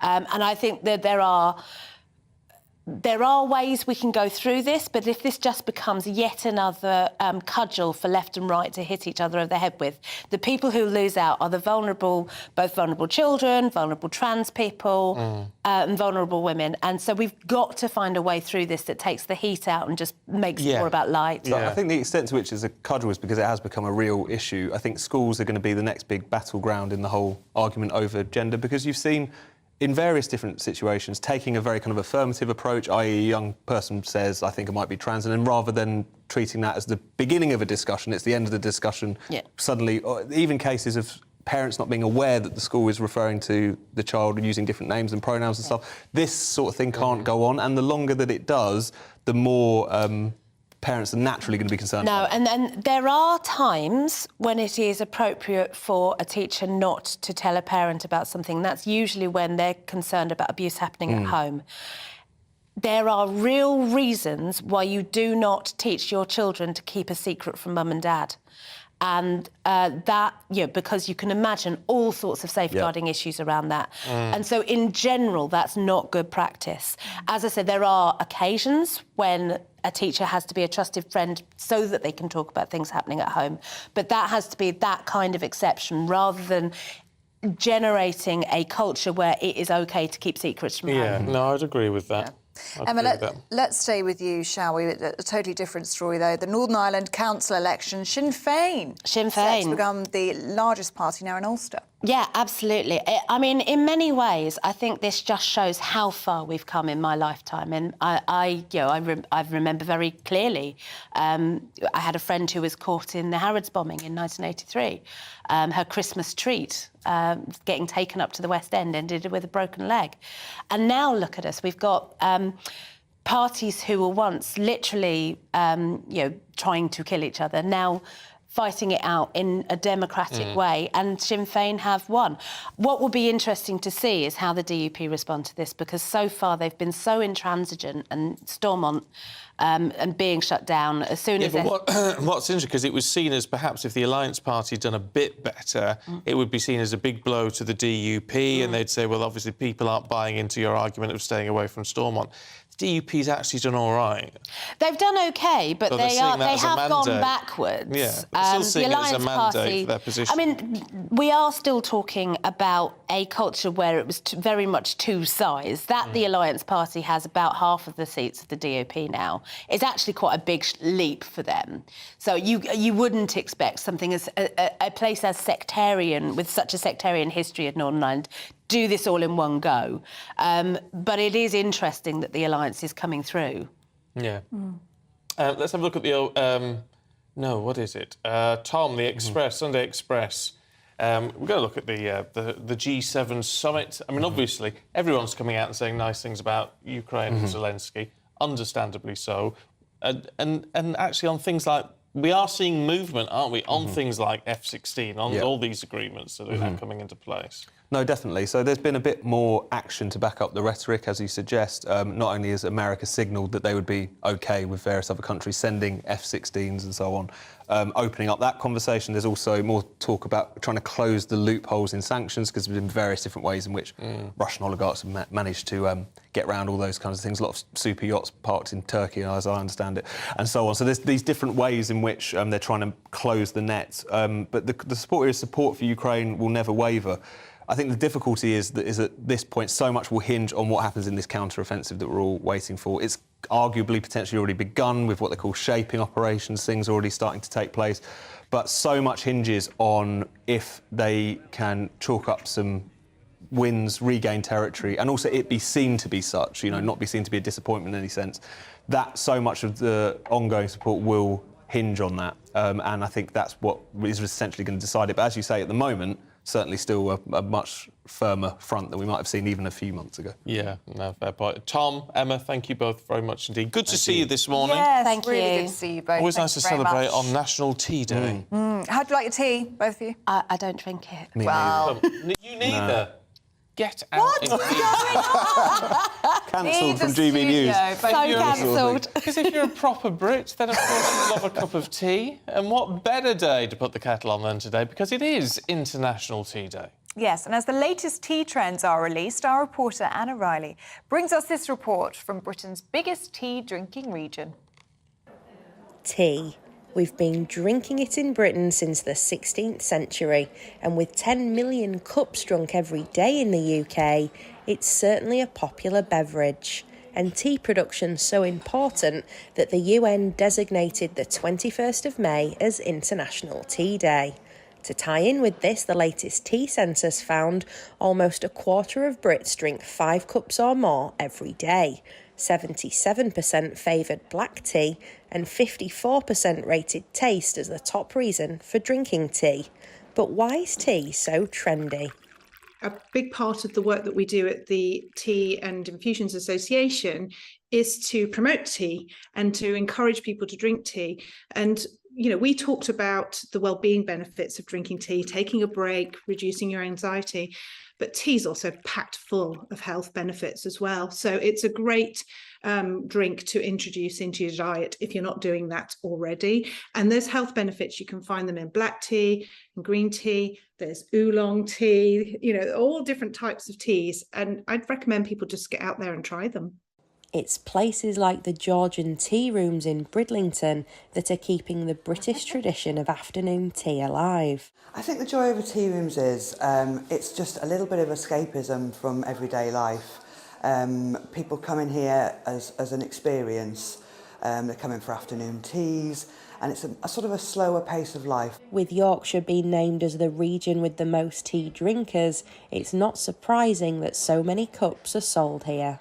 We do a wide selection of teas. We do fruit teas, we do herbal teas, but the winner is always the good old Yorkshire tea, always. I think it's just calming, it's refreshing, people enjoy it either first thing on the morning or when they've had a long walk exploring. They come and they sit and enjoy a nice cup of Yorkshire tea. And for the customers, tea is part of their daily routine. That's the drink, my go-to drink in the morning. It refreshes, it wakes you up, sets you up for the day.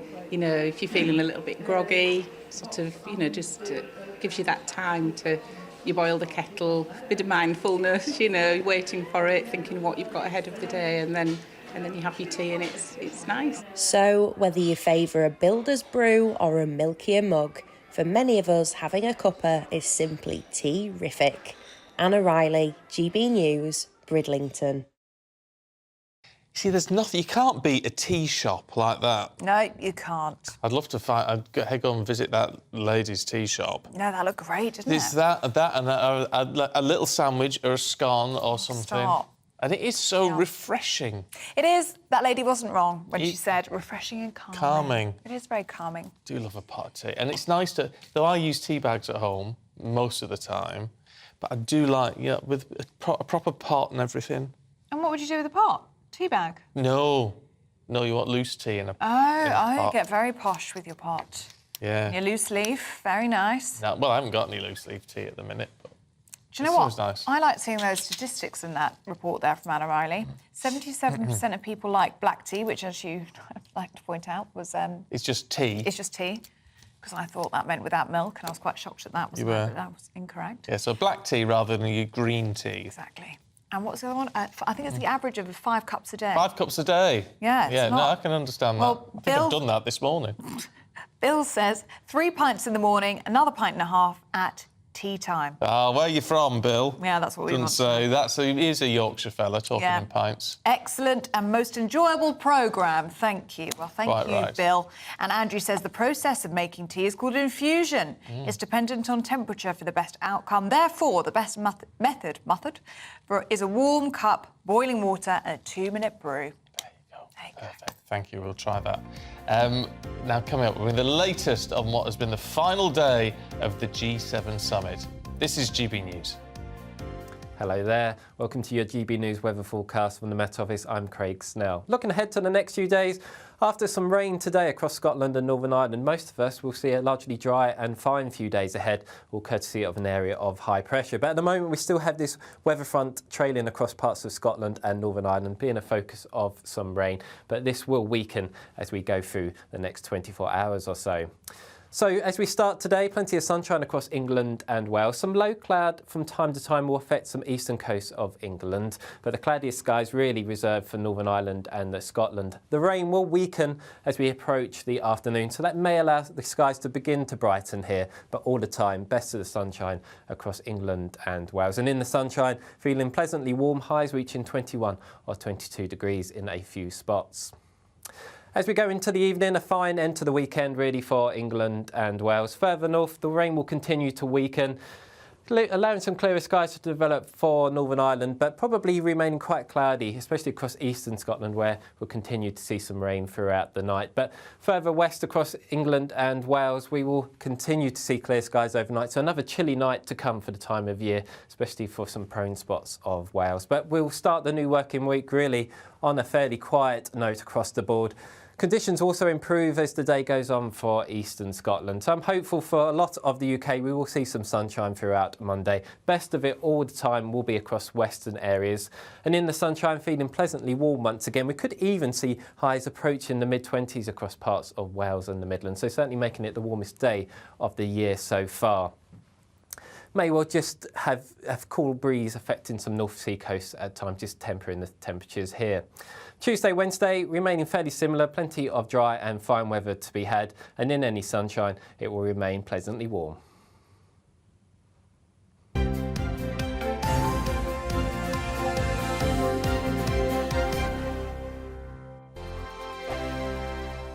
Monday to Thursday nights on GB News. At 6, it's Dubes & Co. 7 o'clock, Farage. At 8, join Jacob Rees-Mogg. And at 9, Dan Wootton Tonight, followed by Headliners. On TV, radio and online. This is GB News. It's all about family, being in people's living rooms, all the interaction and getting to know who our viewers and listeners are. When I was young, my dad used to say, Nana, stop arguing. I wanted an outlet that would enable me to give my opinion. People are going through a really hard time right now, and I know that you don't feel like you're being listened to by the establishment. I came to GB News because it's the people's channel, and I want the audience to have their say on the events of the day. We're dynamic. We do something different. Democracy shows that the wisdom of the nation is in its people.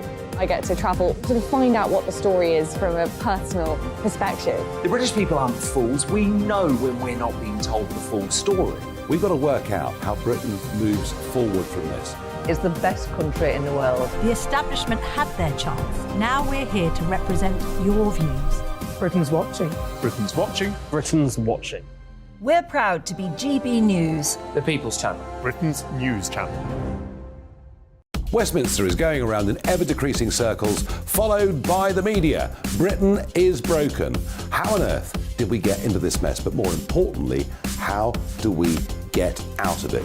Join me at 7 p.m, Mondays to Thursdays on Farage, here on GB News. We will have open, rational debate. We've got to work out how Britain moves forward from this. Join us here on GB News, the People's Channel. Britain is watching. I'm Jacob Rees-Mogg, the Member of Parliament for North East Somerset and a former government minister. For years, I've walked the corridors of power in both Westminster and the City of London. We need to have the arguments, the discussions on how we make it better. Crop failures, famine, war, suffering on a scale completely unimaginable. We are putting the cart before the horse. As Charles I said at the scaffold, he was the true defender of liberty. Yeah, I've completely derailed the conversation. Join me Monday to Thursday at 8 p.m. on GB News, Britain's news channel. GB News has its own late-night paper preview show, Headliners, where comedians take you through the next day's top news stories. You don't have to bother reading the newspaper, we've got it covered for you. Headliners, every night at 11 p.m. and repeated every morning at 5 a.m. We won't send you to sleep like some of the other paper review shows out there. GB News, the People's Channel, Britain's news channel. Join me, Camilla Tominey, on Sunday mornings from 9:30, taking the politicians to task and breaking out of SW1 to see how their decisions are affecting you across the UK. Bursting the Westminster bubble every Sunday morning, only on GB News, the People's Channel. Britain's watching. You've probably seen politicians interviewed 1,000 times, but we do it differently. We find out who they really are, we don't shout, we chat, and hopefully we bring a bit of light, not just heat. Did you know Kate Moss? Apparently. Do you have a pair of jeans or a pair of jeans? No, of course I don't. What would I do with them? My friends are like, oh my God, what's she doing now? Join me every Sunday at 6 for Gloria Meets, only on GB News, the People's Channel, Britain's news channel.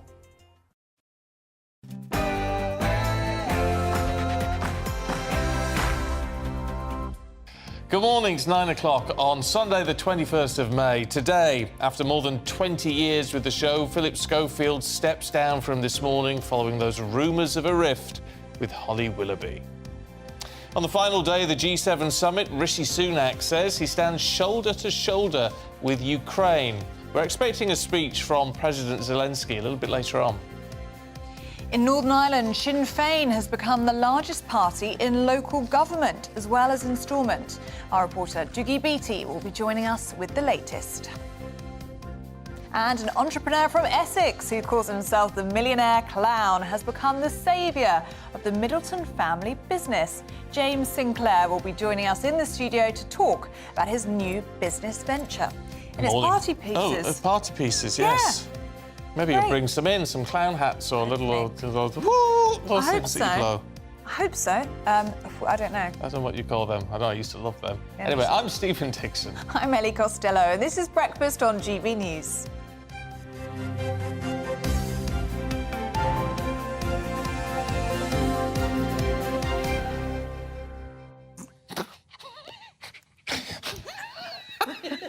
I'm sorry, Camilla? No. We're going to talk to Camilla Tominey saying, so what do you call us? And it all rolls out. Party blower. Is it called a party blower? No, I don't think so. What are they called? I don't know. Well, people want to say party popper, but that's not right, because that's the thing with... That's the thing that pops. Yeah. And we need to phone... Well, we can ask the man in the know. Now. Yeah, find out. Good to get him, by the way, guys. Yeah, there's proper journalism going on this channel. Yeah, I know. Well, exactly, and he's from Essex as well, so that makes him a good person in my book as well. What's his name? James. We'll ask James what they're called. I'm sure he knows. Yeah, hopefully. He's taken off over the company. He's a serious businessman. Maybe he doesn't care about the small things like that. Well, he's taken over party pieces, so I hope he would know what a party thing is. Yeah. Don't know. Email, you'll know. gbviews@gbnews.uk.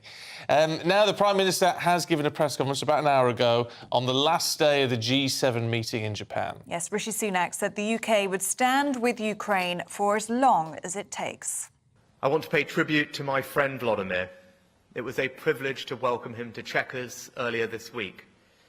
And I believe his attendance at this G7 was a moment of historic significance. The image of the G7 and our partners, standing shoulder to shoulder with President Zelensky, sends a powerful message about the unity and determination of the G7 allies. We will stand with Ukraine for as long as it takes, because their security is our security. Well, let's get Camilla Tominey's take on all of this ahead of her show at 9:30. Morning to you. I'm just looking at that and thinking, well, it was kind of overshadowed, that press conference, because of these questions about Suella Braverman and her speed awareness course, which I'll be chatting to John Sargent about, because obviously a veteran political reporter, he's been there, done it, got the T-shirt. All right. Is it the right thing, then? Because there's been criticism. Poor old Chris Mason from the BBC, who I've known for a long time. Terrific. Lovely guy. Lovely Nice man. And so he did his speech, and then he went straight in with the question about Suella. What's wrong with that? It's the news story of the day. Oh, yeah, but the Prime Minister said, well, I'll take questions about, you know, the G7. I know, but sometimes I feel the Prime Minister doesn't quite like journalistic scrutiny, and he sort of grins and bears these press conferences. Not good enough. It's the front page of the Times and the Mail on Sunday today. It's a really interesting story. I mean, most people watching this, I mean, I've done 2 speed awareness courses. Yeah, I have, yeah. And actually, why did... It's always the cover-up rather than the crime itself. If she had gone along to... In my case, I think it was a Mercure hotel on the A41, and just done the speed awareness course. Phones are banned anyway, so nobody could have photographed her. And a few people might have phoned the Sun and gone, oh, my goodness. At the time, she was the Attorney General. That MP, Suella Braverman, was on my speed awareness course. Who cares? It's now the fact that she's tried to have a special treatment that has become a story. Why do politicians do this? It actually made her more relatable, because most people could say, I've done one of them, and we've all been there, like, locked in for 4 hours as we're told the basics of the highway code. You know, it's like pulling teeth, but it needs to be done. So it's now blown up into something. Yvette Cooper's wading in, saying we need an inquiry. We probably don't, by the way, Stephen. But... Well, I was going to say, I mean, that's making a mountain out of a molehill. This would be less of a story if the government presumably wasn't in, you know, the mess that it's been in recently. And we're going to have Therese Coffey on, so she's the Environment Secretary. I'm going to be asking her about this, obviously. I'm going to be asking her about this whole... Why? I'm incensed this week that we're in a situation where the water companies are now going to charge us for them clearing up their pollution mess. I don't get this. There's a story in The Observer saying that they're set to make $15 billion in profits to give back to their shareholders. Why, then, is an extra 400 to 500 quid being added to our bills, to GB viewers and listeners' bills, when we have had nothing to do with this sewage? And, by the way, we're the very people who want to take our dogs walking along the riverside and maybe want to have our kids paddle in rivers that are now not safe. Why are we... I mean, I don't want to be Corbynista about it, but it makes no sense. No. Why are we having to pay the penalty of this? Well, also, there's this report out today, isn't there, saying that from 20 years ago, people were warned that if the companies carried on behaving in the way that they were, with the type of investments they were having and the business models they were running, that this is what was going to happen, and nothing was done. Nothing was done. But then we see this quite a lot. There's another really interesting story, which I think I'll ask Therese about. Don't forget, she's Liz Truss's bestie, so want to ask... Former Deputy PM. Exactly, want to ask her about the fall of Truss. But what did Andrew Bailey, what role did he play in that? That's the Bank of England governor. Really interesting story in the Mail on Sunday today, that he was warned that inflation was coming thick and fast when he took the role in 2021, and apparently said, no, it'll be all right, it'll be fine by September.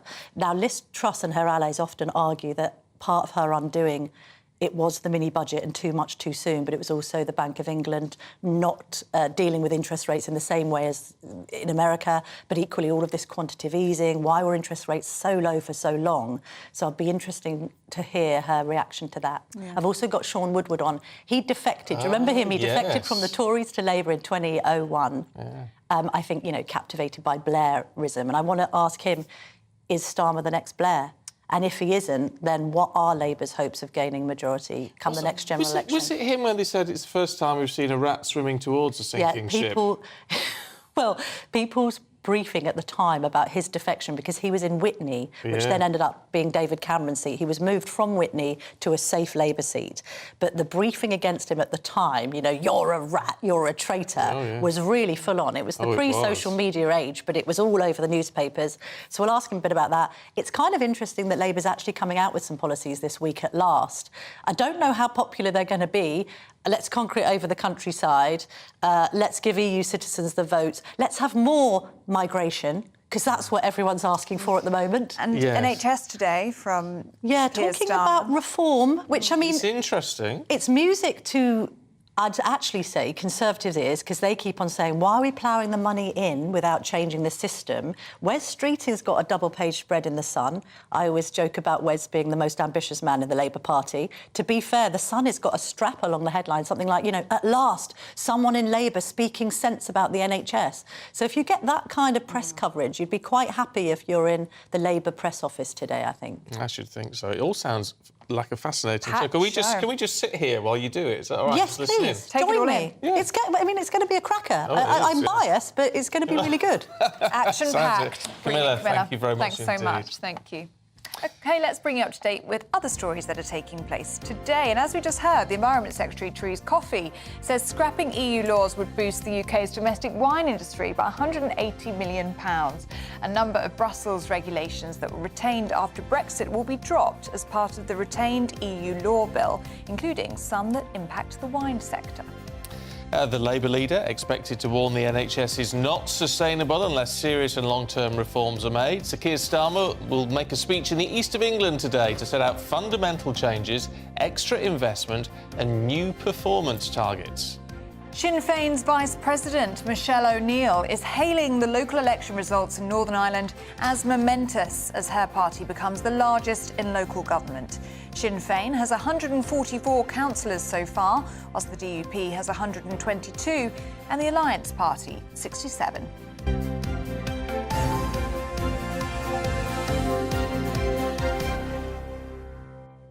Well, let's bring you more on the situation in Northern Ireland. Our reporter Doogie Beattie is standing by for us. Morning, Doogie. What are we to make of the results? I mean, obviously, it's hugely symbolic for Sinn Féin, but the DUP still saying, well, the results mean they've still got a mandate to maintain their Stormont position. Well, it is hugely symbolic for Sinn Féin, but it's not hugely symbolic for nationalism. Of course, nationalism in 1998, Sinn Féin and the SDLP together held about 40% of the vote. And what we are seeing now is the squeezing of the middle ground. I've been saying about this for the last couple of years. And really, we're seeing the SDLP, which would be the very liberal side of nationalism, very business side of nationalism, getting squeezed. Those seats, I mean, they lost more seats yesterday, and of course they went to Sinn Féin. So really what we're seeing is the moving together of those two parties inside nationalism. And exactly the same thing is happening inside unionism, because the Liberal Ulster Unionist Party that said that they would go in to government, into Stormont, to operate the framework document and try and change it from the inside, well, they suffered massively too, losing 16 or 17 seats. And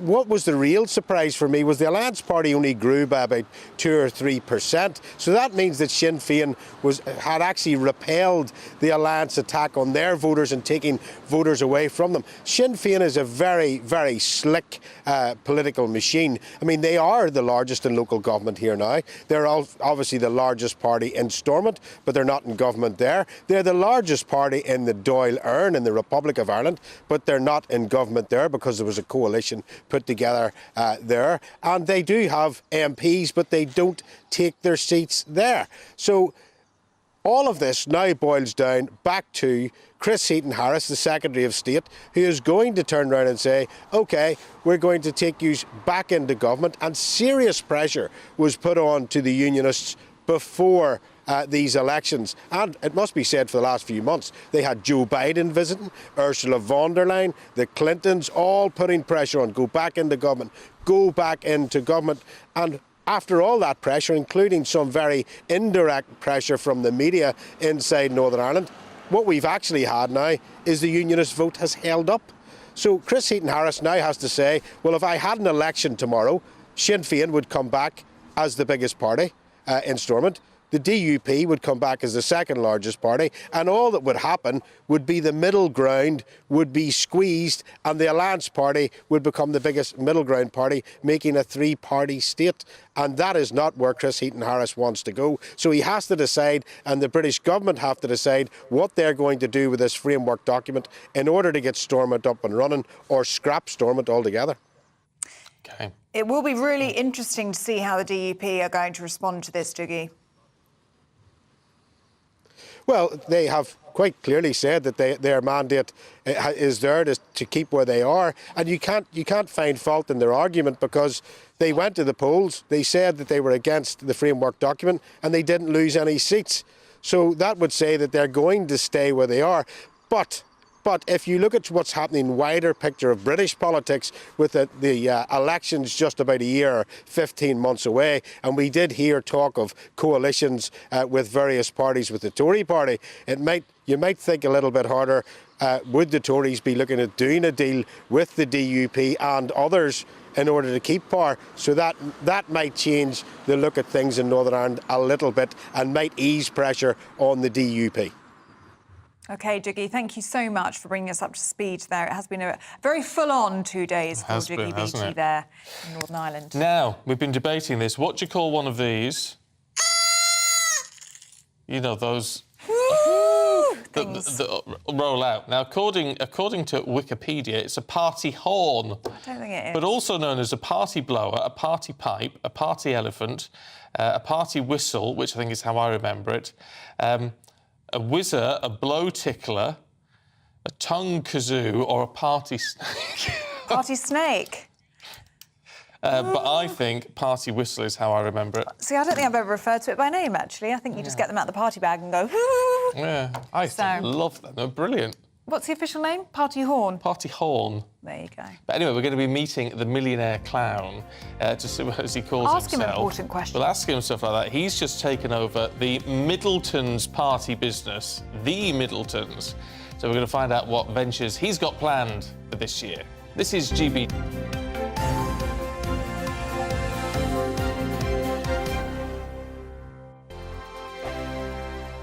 I joined GB News because I was sick and tired of not hearing my views being represented, not just mine, but so many people that I knew and spoke to. I just couldn't get my voice out there. I couldn't say anything. I couldn't do anything. Whatever the narrative was, I kind of had to follow it. GB News is there to provide a voice for those who have been ignored by the establishment media. We think different things, we've got a different style. GB News is here to be optimistic and positive about the future. It's real kind of dynamic and flowing, with the audience very much at the heart of it, like a big family.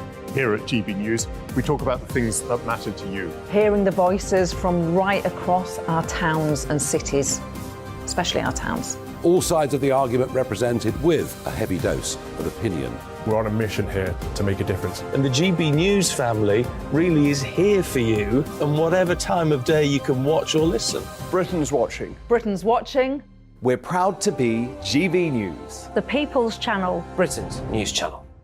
Monday to Thursday, 9 p.m. till 11 p.m. Join me, Dan Wootton. I'll bring you the sharpest takes and hottest debates. Do you not believe in prison? I don't believe in prison. I'm completely stunned. I guarantee you there'll be no spin, no bias, no censorship. I actually was personally quite offended by it. And no reason to go to bed. So I guess they've always been quite woke. That's Dan Wootton tonight on TV, radio and online. Monday to Thursday from 9 p.m. till 11 p.m. on GB News. The People's Channel, Britain's news channel.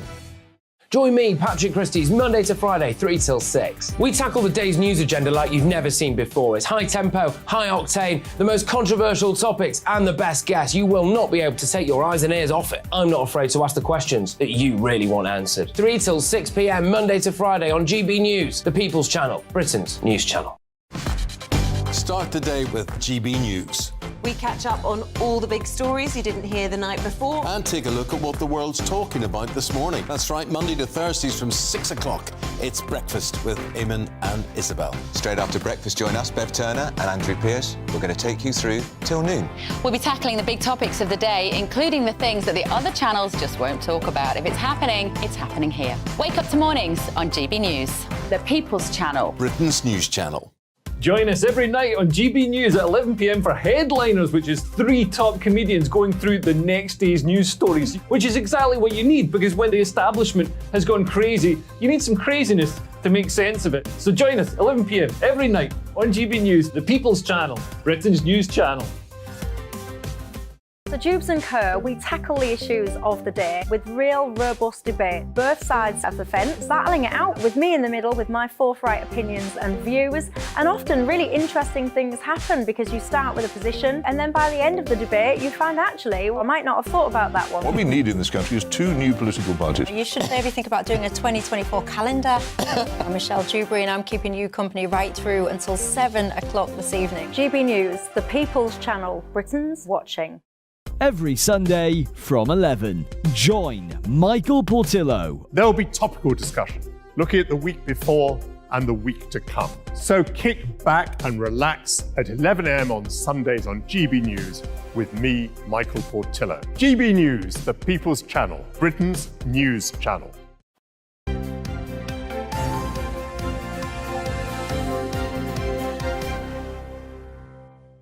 Party blower, says my friend Luke. Blower. Pardon. Party horn. I think. Definitely not a party snake. We've agreed on that. We don't Not like a party snake, no. Party horn is what Wikipedia says. Yeah. But, you know, it's not. It's dividing us this morning. That's it. You know the sound? It's unique. Love it. What do you call it? It's an important it's a question. party blower. Party blower. There you go. Officially, we've been told. Now, we're all. Why are we talking about this? You may wonder. Well, the family business, the party business, founded by the parents of the Princess of Wales. Party Pieces, yeah. Party Pieces has been taken over by an Essex entrepreneur who once called himself, once and once only, and has lived to regret it, the Millionaire Clown. Yeah, well, you will remember Party Pieces. It is the Middleton's family party company. They started it in 1987 from their kitchen table. Well, it's now going to be run by an Essex boy called James Sinclair. He actually operates a £30 million leisure empire. He's a massive story of success. And he joins us in the studio now. And we're very honoured that Thanks you for having are. me, Jane. We're very Pleasure. pleased to Very hear. much. Well, I don't even know where to start with you. I mean, Party Pieces, why did you want to buy it? You already own half of Essex. Now, what happened about, I would say, 12 weeks ago, I got a very interesting email from a company that said I won a business award about 5 years ago up in London, and I was sitting next to someone that was loosely connected to this, and they said, could you help a particular party business? And we've bought and turned around many, many businesses before, and so I had the call, and then within 15 minutes, I was speaking to Carol, and... As in Carol Middleton? As in Carol, yeah. Wow. And she's just wonderful. She's an amazing woman, really quite inspirational, in my opinion. And she stepped away from the business. Other people would come in and run it, and then she was sort of parachuted in back to try and help it. She was sort of semi-retired, as if it were. And I thought I was going to be buying it, and then I wasn't, and then I was, and then I wasn't, and then a few days ago the administrator said, look, James, we can't do what we call a solvent sale. So this was where someone was going to particularly buy the business for, say, £1, and then take on all the debts. But it was just not possible for us to do that. And then they said, OK, you're back in. And it was a very busy night on Thursday, and then we've tupied all the staff over, and now we're in, and we can't wait to take it to the next level. So now, if a company with the reputation of the Middletons, because of who they are, or their offspring at least, if they couldn't get it to work or it's having problems, why can you turn it around? Well, it did work. You know, it's just... it needs some businesses can be corporate run by, say, venture capitalists, private equity, and some businesses need to be run more entrepreneurially. And I think that's what Party Pieces needs. It needs a big dose of entrepreneurship, and we'll take it back to the next level. What are your plans then, James? And most importantly, does Carol Middleton approve of them? I think Carol does. I mean, one of the first stage is we've got a creative business, so we make teddy bears that children make themselves, and a big arts and crafts range, and we supply most of the UK's holiday parks, and we want to integrate that into Party Pieces and create a new brand called Crafty Pieces. So very nice. So all of those products, which we mainly wholesale, will now go direct to consumer through the Party Pieces brand, and we're going to, you know, carry on. We've got a big bakery through Rossi Ice Cream, and we're going to make all the cakes and do personalised cakes, more personalised items. That's all going to be on there. So, yeah, it's exciting. So it sounds like you can actually... It's going to open up a whole new set of opportunities for you. I think what we can give to Party Pieces straight away is that we've got over 2 million customers that use our businesses each and every single year, and we're just going to hopscotch them both into each other to, save the business. And James, tell us a little bit about your story, because it's fascinating. You started from a really young age, didn't you? Yeah. So I was about 15, 16. I was doing kids' parties in a big way in Brentwood, in Essex, where you're from, I believe. Nice. Represent. Yeah, and I just grew that round Essex, and I was, like doing 1,500 gigs a year, and that built... At 15? Well, by the time I was 17, as soon as I left school, I was fully booked. A driver and a secretary at 17, and that just allowed me to carry on building the business and operating it. And then I'd done bouncy castles, then I got into indoor play centres, then day nurseries, and then zoos and farm attractions. I just find it absolutely astounding that, you must be a multi-millionaire, right, presumably. It's a millionaire. Doesn't feel like it right now, because I've just invested loads into... Well, yeah, but, you're 37? Yeah, 37 now, to have that at 37... It's incredible. It is absolutely phenomenal. Look, we live in a great country where there is great opportunities, and if you work hard, you can achieve it. I don't think the government supports businesses enough to get them to the next level, and, that's why only 5% make it past 10 years. It's very, very difficult, but the actual fabric of the UK economy in terms of its population, its chimney pots and the people that are here, you can get there if you want to, but the government makes it too much like hard work, and that's why I sort of try and support entrepreneurship wherever I can. I think we have an opportunity to be so much better than we are, and barriers are put in the way. Well, look, we really look forward to seeing what you do with crafty pieces. And party pieces will stay. Oh, that'll still as a brand as well. Yeah. So party pieces, but then a sub-brand of it called Crafty Pieces, which will have all of our children's arts and crafts in addition. James, we look forward to seeing it all. Best of luck with it all, and a great message there as well about this country being a great place for successful and competitive people as well. It's great to meet you. That's it from us, but do stay tuned, because up next is the Camilla Tominey Show. Hello there. Welcome to your GB News weather forecast from the Met Office. I'm Craig Snell. Looking ahead to the next few days, after some rain today across Scotland and Northern Ireland, most of us will see a largely dry and fine few days ahead, all courtesy of an area of high pressure. But at the moment, we still have this weather front trailing across parts of Scotland and Northern Ireland, being a focus of some rain. But this will weaken as we go through the next 24 hours or so. So as we start today, plenty of sunshine across England and Wales. Some low cloud from time to time will affect some eastern coasts of England, but the cloudiest skies really reserved for Northern Ireland and Scotland. The rain will weaken as we approach the afternoon, so that may allow the skies to begin to brighten here, but all the time, best of the sunshine across England and Wales. And in the sunshine, feeling pleasantly warm, highs reaching 21 or 22 degrees in a few spots. As we go into the evening, a fine end to the weekend really for England and Wales. Further north, the rain will continue to weaken, allowing some clearer skies to develop for Northern Ireland, but probably remaining quite cloudy, especially across eastern Scotland, where we'll continue to see some rain throughout the night. But further west across England and Wales, we will continue to see clear skies overnight. So another chilly night to come for the time of year, especially for some prone spots of Wales. But we'll start the new working week really on a fairly quiet note across the board. Conditions also improve as the day goes on for eastern Scotland. So I'm hopeful for a lot of the UK. We will see some sunshine throughout Monday. Best of it all the time will be across western areas. And in the sunshine, feeling pleasantly warm once again. We could even see highs approaching the mid-20s across parts of Wales and the Midlands. So certainly making it the warmest day of the year so far. May well just have cool breeze affecting some North Sea coasts at times, just tempering the temperatures here. Tuesday, Wednesday, remaining fairly similar, plenty of dry and fine weather to be had, and in any sunshine, it will remain pleasantly warm.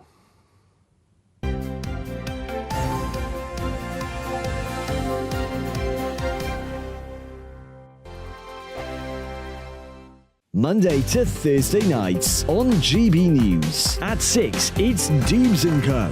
7 o'clock, Farage. At 8, join Jacob Rees-Mogg. And at 9, Dan Wootton Tonight, followed by Headliners.